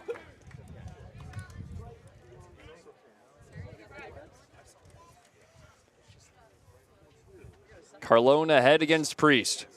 No balls, 2 strikes.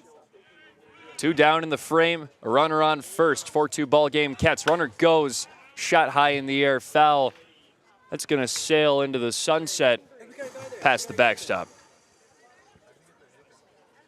0-2 count for the hulking first baseman Priest.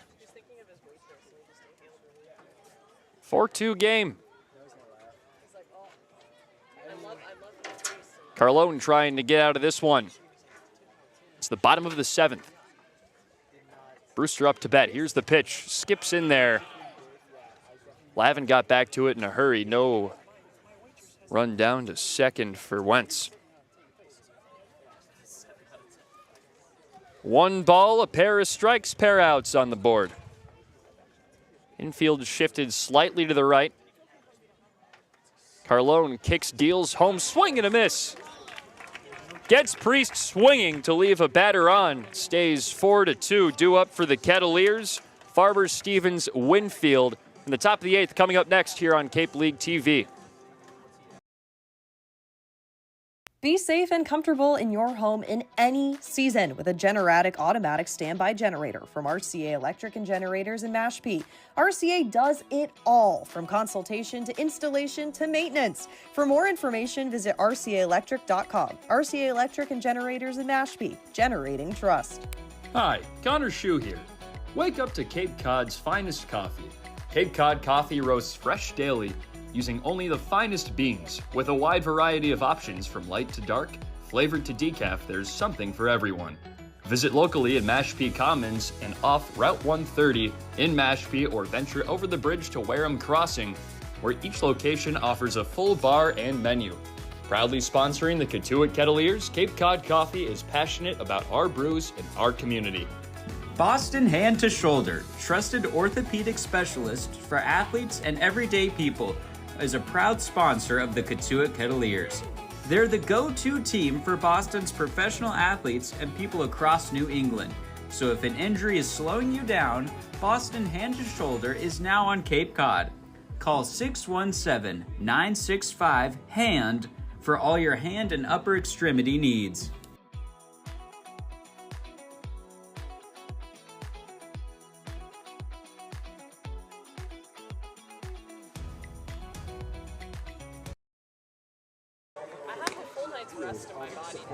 Top of the 8th, Cotuit Kettleers coming up to bat against Hayden LeFew into his 3rd inning of relief for the Brewster Whitecaps. Get a 4-2 ball game. Ryan Farber looking to get a leadoff base runner on for the Kets. Farber is hitless today, did reach on a fielder's choice back in the 3rd. A flyout and a strikeout looking otherwise. First pitch to him, hit straight towards short on a hop. The fire back in time. Long throw for Marin in the hole. Got there for out number 1. Even though the Kettleers have 5 hits on the scoreboard, could have a lot more. They've had some hot shots off the bat, some good contact, just unable to get it away from the infielders and outfielders of Brewster. Here's Nolan Stevens. 4 hits this summer. First pitch to him. Check did not offer, but that pitch was on the outer corner anyway. Strike 1. Stevens worked 4 walks last game. LeFew into his motion. Big swing and a miss on a pitch all the way in the dirt. I think he actually kicked up some dirt with the bat as well. 0-2 count. Here's the offer. In there, called strike 3. Hayden LeFew, his 3rd punch out. 2 of those looking. He's been able to fool some of these Kettleer batters. And Nolan Stevens today has been victim of the strikeout. That's his 3rd of this ball game.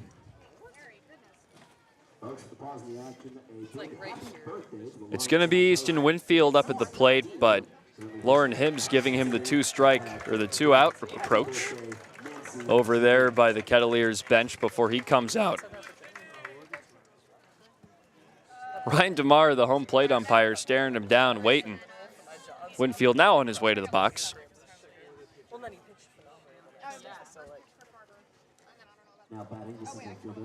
The natural wood-colored barreled bat with the black handle is what Winfield's swinging.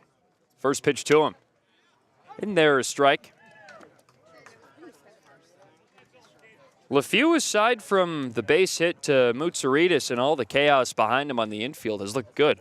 0-1 pitch. A weak swing and a miss on a pitch in the dirt. 0-2. Hayden LeFew is carving up this Kettleers order. Staring down home. Winfield, wide crouched base to his swing. He calls time. Wants to readjust the batting gloves. Winfield, the Texas center fielder, leads the Kets in OPS, an 806 mark.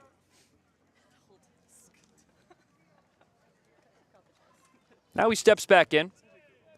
1 of 8 left-handed bats in the lineup for the Kettleers today. Against the lefty, LeFew. Long hold. He comes set, fires. High breaking pitch came in at 79 miles an hour. Well, LeFew's had such a solid outing. In fact, the only blemish was that P.J. Mutsaritas bunked single that seemed to catch a lot off guard. Fastball strike called, number 3. Back-to-back K's looking to end the frame for Hayden LeFew. He is dealing. Kets still up 4-2, though, going into the bottom of the 8th. Wake up to Cape Cod's finest coffee. Cape Cod coffee roasts fresh daily using only the finest beans. With a wide variety of options from light to dark, flavored to decaf, there's something for everyone. Visit locally in Mashpee Commons and off Route 130 in Mashpee, or venture over the bridge to Wareham Crossing, where each location offers a full bar and menu. Proudly sponsoring the Cotuit Kettleers, Cape Cod Coffee is passionate about our brews and our community. Beacon Gardens is Osterville's premier garden center. You'll find everything you need to beautify your home at Beacon Gardens, where quality products and excellent customer service make them Osterville's premier garden center. Visit Beacon Gardens on Osterville, West Barnstable Road. Boston Hand to Shoulder, trusted orthopedic specialist for athletes and everyday people, brings you to the Kettleers' top of the order. They're the go-to team for Boston's professional athletes and people across New England. So if an injury is slowing you down, Boston Hand to Shoulder is now on Cape Cod. Call 617-965-HAND for all your hand and upper extremity needs.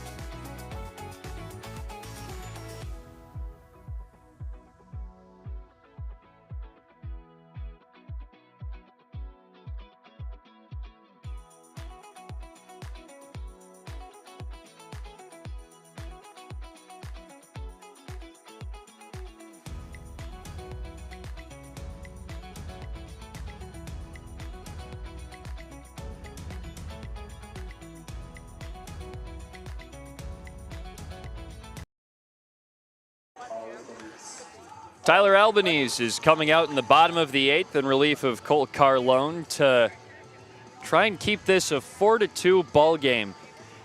It's been up and down for him so far this summer, to say the least. 6.23 ERA and just over 4 innings pitched. Handful of strikeouts, 4 walks issued. He has been put into some tough situations, though. A blown save in the opener. He pitches against Manny Marin, the 9-hole hitter, then Josiah Ragsdale and Jacob McCombs. The first offer to him. Fastball just a little low. The 6'6" right-handed hurler, a sophomore out of San Jose State. He kicks and deals. Swing and a miss. Nice fastball up and in. 1-1.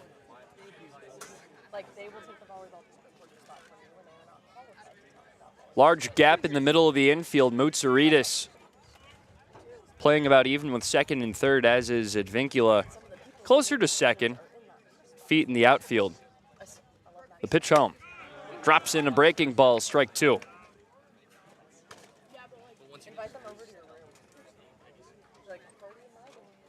Albany's a unique delivery. Turns his back all the way to home plate before uncorking. 1-2. Fastball or curveball drops way before the plate. Count evens at 2-2.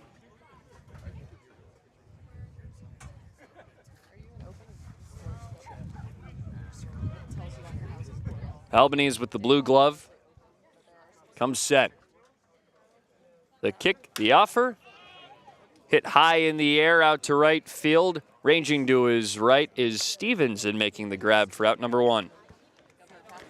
Now, you mentioned this roller coaster-esque season for Albanese. In his last outing against Hyannis, he was able to come in at the top of a frame with no one on, getting a true reliever appearance. And he really started solid against the Harbor Hawks. His first inning, he went 3 up, 3 down.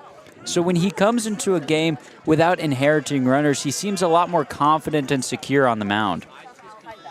Now he's got the top of the order, Josiah Ragsdale, the first week Cape League Player of the Week, hitting over 400 on the young season. Smacks that one into the ground, over towards short. Easy play for Advincula over to first. Nice stretch in time for out number 1 by Case Sanderson, or out number 2.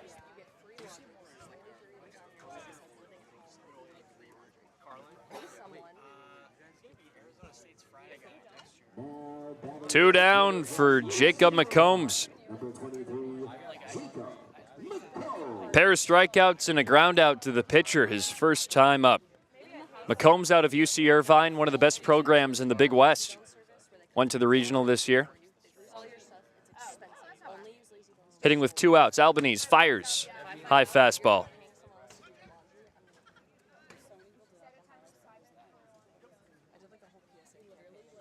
Albanese 2 up, 2 down to start this inning.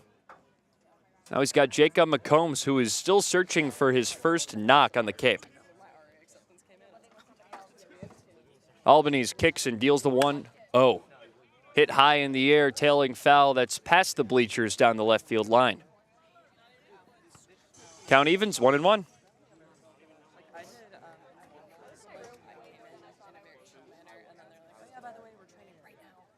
The left fielder, Johnson, shifting pretty far to his left, as does the left side of the Ketts infield. Albanese kicks and pitches, shot on a line, foul down the right field line, 1-2.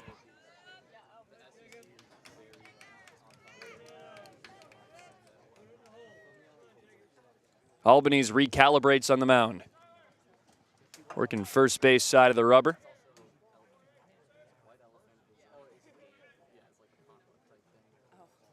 The tall righty. Readies. Here comes his 1-2. Slings it home. Breaking ball just outside. Fans didn't like that one.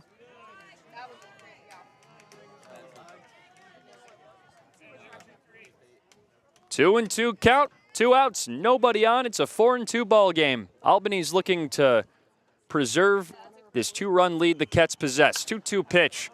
Lifted high in the air, tailing down the third base line. Farber's out of room to plate. It goes out onto the concourse.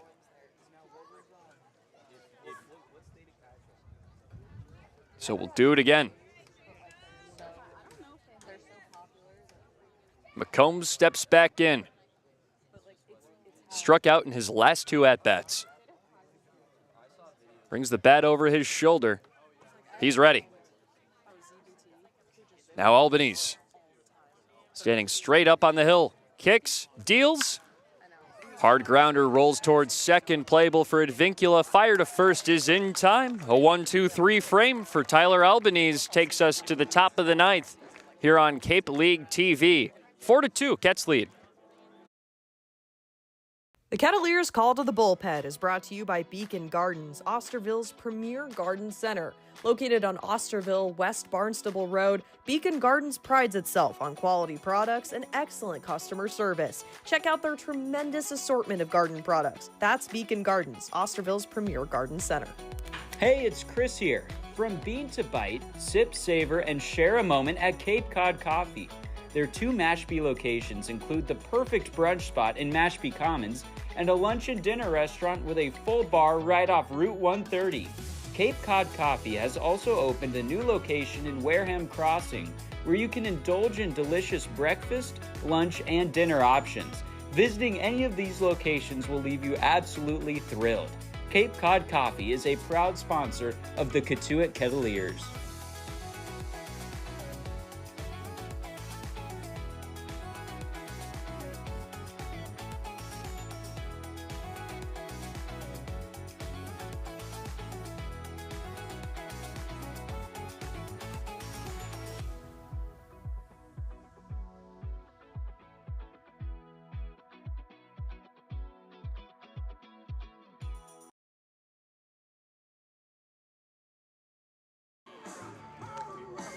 Top of the 9th, Hayden LeFew out there for his 4th inning of relief work. 1 run, 1 hit, 3 strikeouts, no walks for the Wake Forest southpaw. The Demon Deacon is dealing. 4-2 ball game. Kettleers lead. They're up to bat for potentially the last chance to pick up some insurance.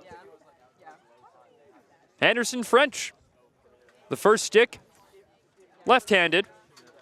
Then it's Case Sanderson, another lefty, then P.J. Mutsaritas. First hit shot into right field. Coming out to get it. That one tailing towards the wall, off the wall. That's a double for Anderson French. That one almost got out of there. The Kettleers were about 4 or 5 feet from getting their first home run of the summer. French got all of that baseball and just kept sailing. There is a bit of a wind out towards center field that was aiding it. But, I mean, these extra base hits are starting to come for Cotuit. French gave it a ride. Had a hard hit out to left field his second time up as well. So it's been looking good at the dish. And that's really a welcome sight after he was hitting below 100 coming into this game. 2-hit day for French.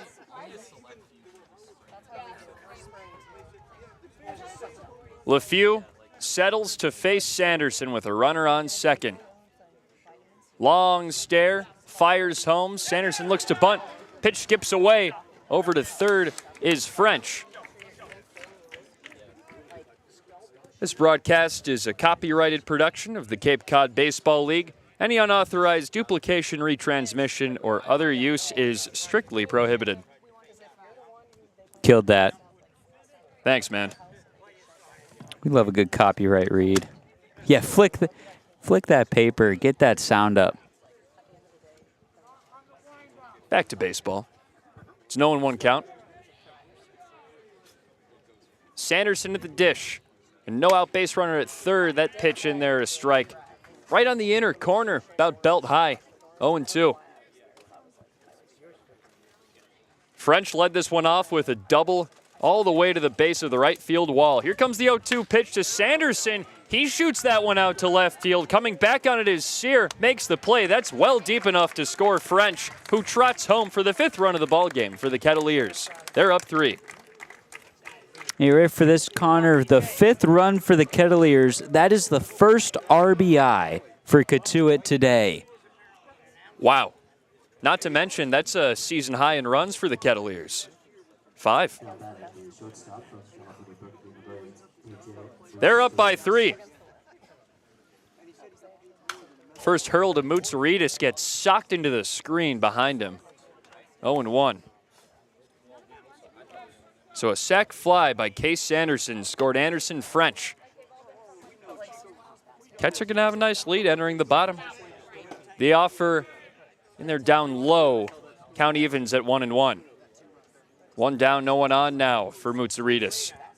Had his first hit since early on in the season with a bunt single. That pitch socked down the third baseline. That one tailing all the way towards the left field wall. Mutsaritas chugging towards second.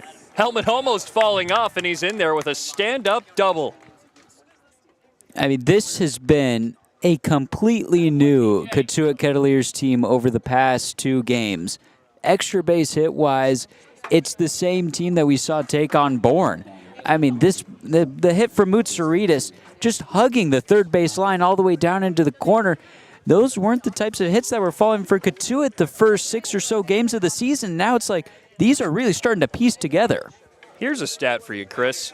1 extra base hit going into that game against Bourne. They have had, counted up, 6 over the past 2 games. Luke Lavin, the batter. Left-handed stick, calls time. Mutsaritas, the runner on second.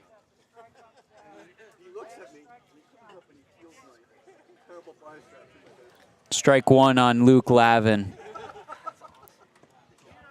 Interesting. So it's an 0-1 count now.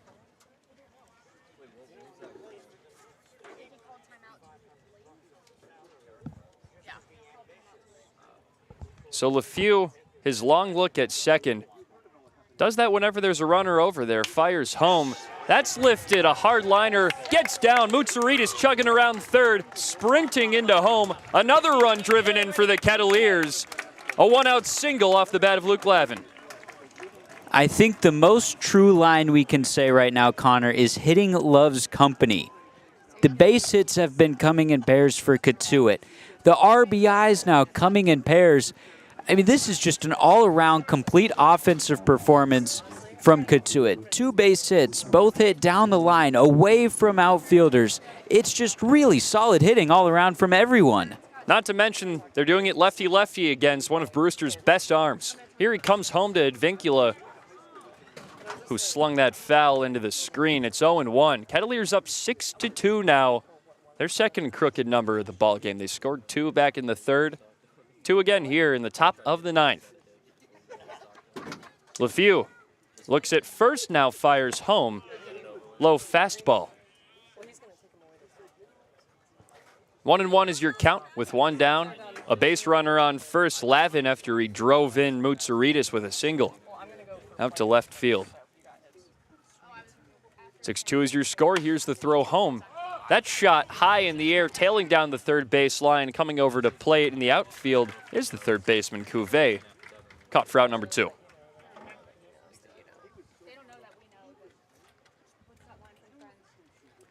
So Lavin's at first. Camden Johnson stepping back in, looking for his first hit of the day. Double and a single against Bourne. He's hitting with 2 outs here in the top half of the 9th.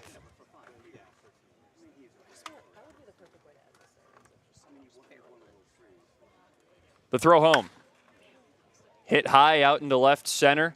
Coming out to get it is Sear. He camps under it for out number 3. 2-run score for the Kettleers. 6-2 is your score. They're up entering the bottom of the 9th. Cotuit, Sosa, Sear. 3 through 5 due up for the Whitecaps. Their last shot up next on Cape League TV. The Kettleers 50-50 raffle is brought to you by 4 Seas Ice Cream in Centerville, the oldest ice cream shop in Massachusetts.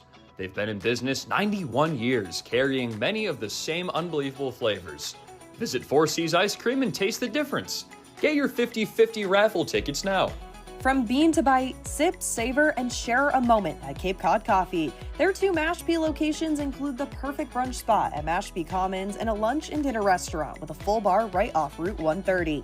Cape Cod Coffee has also opened a new location in Wareham Crossing, where you can indulge in delicious breakfast, lunch, and dinner options. Visiting any of these locations will leave you absolutely thrilled.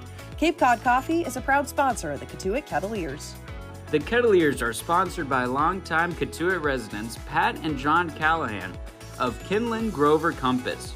With over 4 decades of experience in commercial lending and real estate, Pat and John are the go-to choice for all things real estate in Cotuit and surrounding towns. Visit them at 681 Falmouth Road in Mashpee.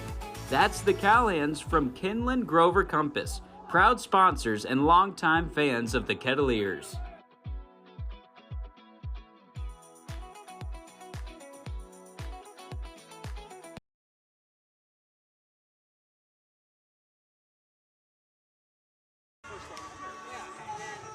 Six to 2 ball game. Tyler Albanese looking to close this one out with a 4-run advantage on his side. The Kettleers gave him ample insurance with a 2-run top half of the 9th.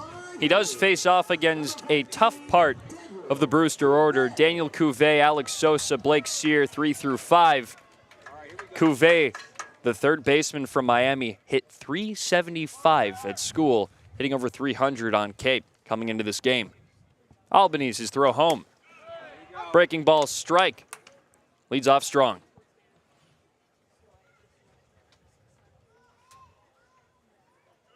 The San Jose State right-hander comes set at the belt. Working first base side of the rubber. The 0-1 pitch. Brushes Cotuit off the plate. Count evens. Cotuit, last time up, got hit by a pitch. He's hitless today. Righty-righty matchup. Albanese the kick in the pitch. Rocketed out to center. Coming into play, it is Winfield off a few steps for out number 1. Albanese has come into this game and he's gotten soft contact, a fly out, a couple of ground outs, not getting the strikeouts, but when you're not letting guys barrel the ball with solid contact, that will do the job as well. 1 down, no one on base. Albany's looking strong. Now he faces off against his first left-handed batter of the inning, Alex Sosa. Last time up, he grounded into a double play to end the 6th. 6-2 Kettleers up on the Whitecaps in the bottom of the 9th. The kick and the pitch. Low and in, strike 1.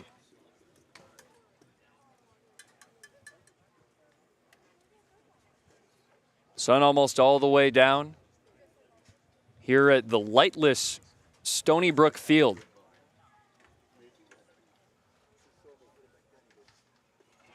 Albanese, the kick and the pitch. Chopped on the ground towards short. Mutsaritas charges gloves, fires to first in time. It's 2 down. Albanese looking to close this one down in 2 innings of relief work. And the man coming up to the plate, Blake Sear, he got things rolling for Brewster in this one. He got the first hit of the ballgame for the Whitecaps. That was a double back in the 2nd. Blake Sear, the last stand for the Whitecaps, steps into the right-handed batter's box, rocking the teal gloves to match the jersey. Albanese fires. In there, strike 1. He is pounding the zone, Chris. He really is. He is challenging hitters. He's forcing them to take a crack at his pitches. 0-1 is your count. 18 pitches, 12 strikes for Albanese. Socked high in the air. It's tailing foul off to the right side, up on top of a hill. It is 0-2. Sear down to his last strike. Albanese looking to lock down win number 2 for the Kettleers this year against the top team in the Cape. Here it comes. Swing and a miss. Book it. Tyler Albanese closes it down in 2 spectacular perfect innings. And the Kettleers win 6-2 over the Brewster Whitecaps.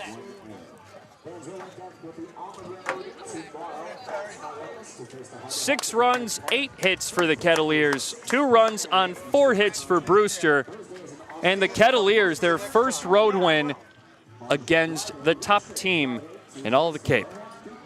A wise man once told me, if you're not hitting, you're due. And boy, have the Kettleers been due. This one falls in their favor, and everything was firing on all cylinders for the Kets tonight. 8 hits, 6 runs. The 8 hits matches a season high set last game against Bourne. The 6 runs are a season high. Only 1 error compared to Brewster's 4. Just an overall complete game from the Kettleers, and boy, does it feel so good. A whole lot of smiles wearing maroon shirts out there. Really cool to see for Albanese, too. Had really struggled in his 3 outings so far this summer, but he comes out here, pitches 2 perfect innings, no base runners, and a strikeout swinging in the dirt of Blake Sear, the 5th hitter in the Whitecaps order to end it. Just poetic. A tough offense to shut down. Winning pitcher today is going to be James Hayes, and entering the post-game show here on Cape League TV. That actually goes to Carlone because Hayes didn't go the full 5, got pulled with 1 out left to get back in the 5th for Cole Carlone, who did his job spectacularly as well. 2 1/3 innings pitched, only 1 base runner allowed, save for that error. Did hit a batter, 2 strikeouts. He looked good. Passed the rock off to Tyler Albanese, and he did his job as well. Chris, what was the main thing that really stuck out to you in this victory? It was the Kettleers taking advantage of opportunities presented to them. I think you look back at a good starting place for this win is to look back at what happened on Sunday, Cotuit's game against Bourne. The Kettleers put together a very solid offensive performance. What once was the best offensive performance of the season. The Kets had 8 hits against Bourne, scored 4 runs. The problems that stood out, 16 men left on base, and a plethora of strikeouts. Today, the Kettleers were able to limit the Ks. They were able to limit the runners left on base. In fact, today, just, a completely opposite turn from the game against Bourne. Only 5 men left on base for the Kettleers. They were able to bring guys home, take advantage of the Brewster errors.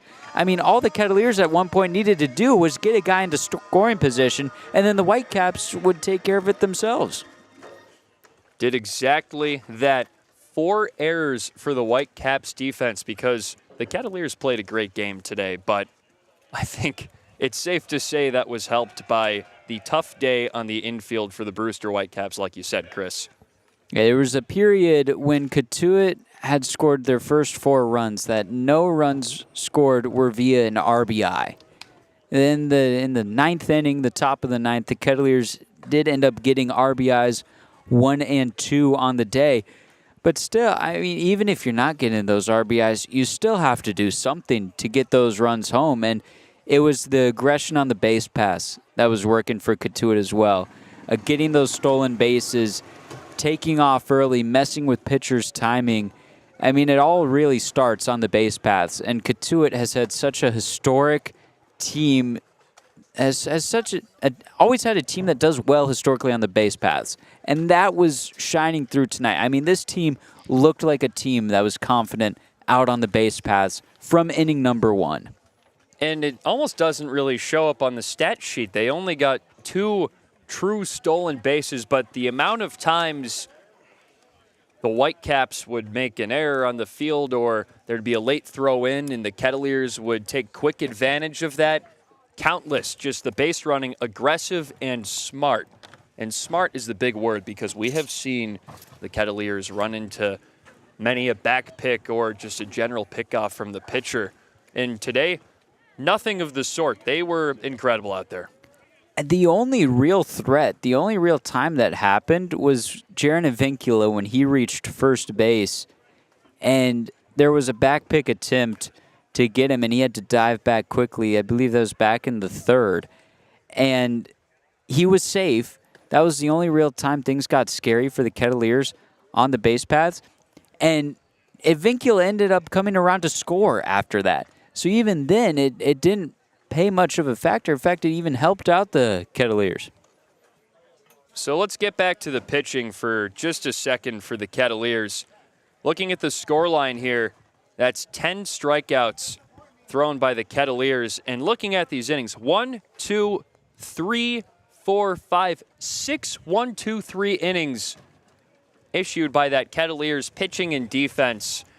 I think that might be one of the best performances by that infield, too.